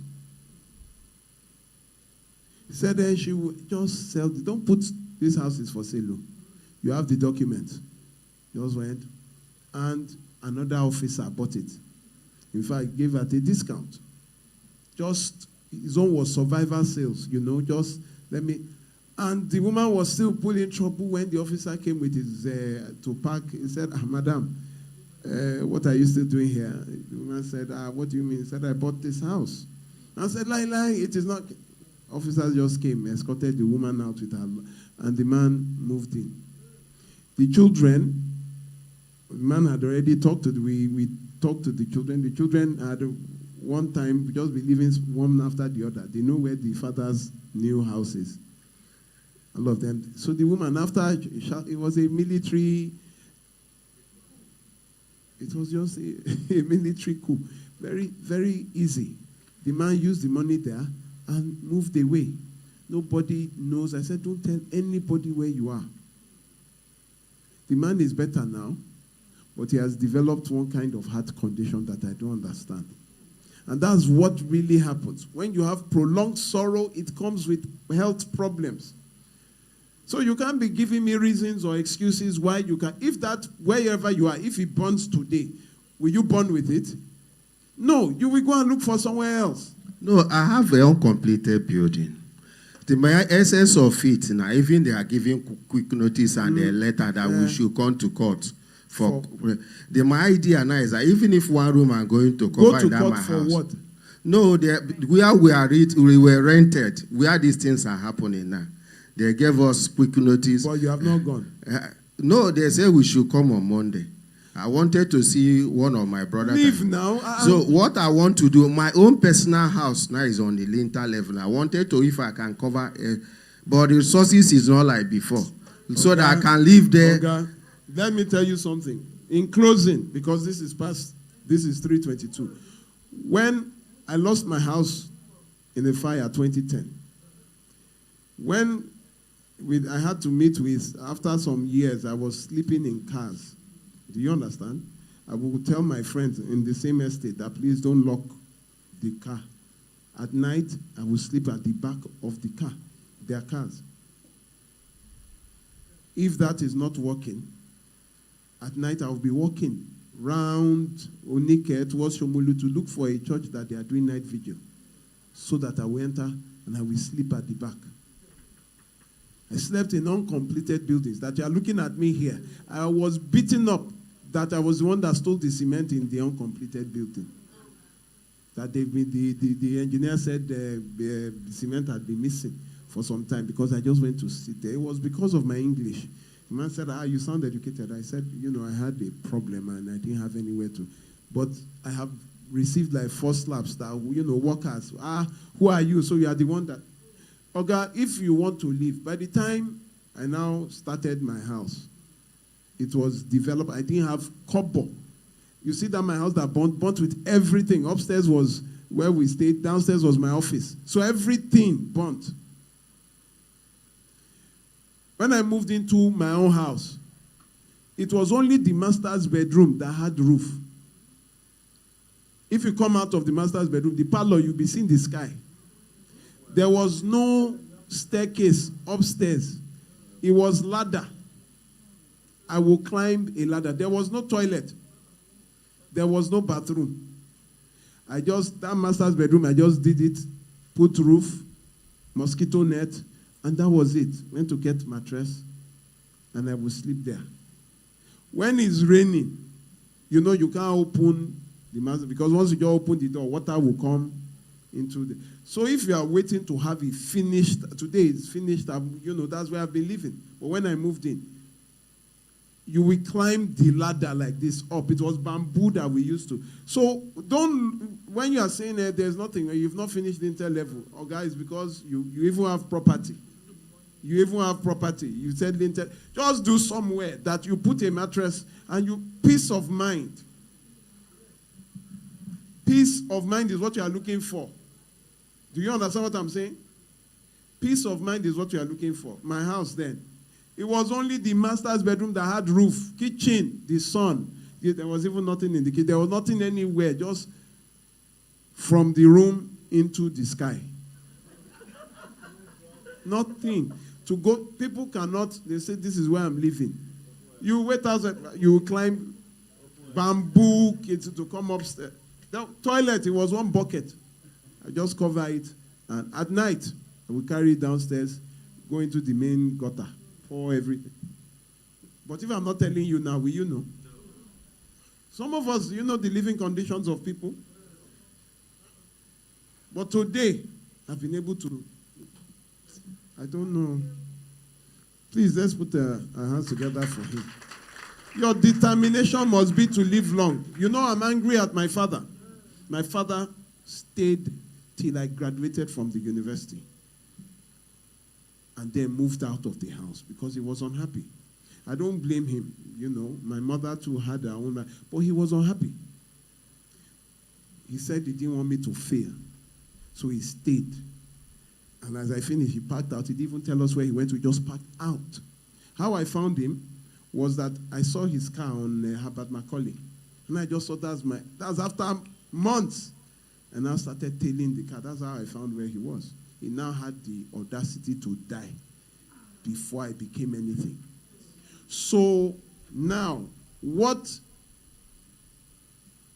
his remaining in abuse, it was to whose advantage? Now, I'm talking. We have mommy here taking me as a son. I have this one taking me as a... Where is my father? 62. For what? I would have preferred he'd left, but he will still be alive today for us to gist. Very intelligent man. That was a fact. When you see me, it is him. Very kind. Very kind. When we were burying him, people that were passing by, everybody, they broke down in, this man is dead. This man, they didn't believe. My father will be looking for a job for people he doesn't know, using himself as guarantor to find job for another person's child. Made sure, my father was director of police affairs. So he was a director in the presidency. Do you understand? He was not a small man. From there, he made sure he would be in your school for PTA meetings. My mother did not know all these things. I went to Federal Government College in Ondo State. My father will come there to see you, make sure you are okay. He was just always there, but not happy. So now, of what use? When I finish now, he now died. So of what use? Who am I going to talk to? Who are you going to report me to? Do you understand? Who are you going to report me to now? Say I don't have any authority. He killed himself. If I had known how unhappy, he just deteriorated. He had diabetes. People have diabetes and live 50 years. But, you know, why were you now tell me I'm the reason that you were staying. You use me as the reason you were remaining in abuse. Okay, I now finished. You now died. What was the use of your staying?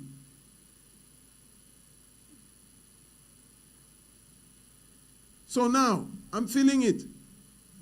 Because there's nobody I talk to. I'm not a fan of his family side on this side. I'm not a fan of my mother's side. I'm just here doing remembrance for a man who should have just left, knowing what I know now. Okay. I told to my first daughter, that is one of the things that make me to this, and I love her so much. She told me, Daddy, do you want to leave us? I said, I'm not leaving you people. Do you understand? It's not leaving them, but I want to pack away. Do you understand? When you are ready, sir, you will. When you are ready, I won't even, because you got me to talk about my own father. And would I not prefer him to be alive in another location where I can get to, leaving your children? No, I will leave the house. I will leave the house by all costs.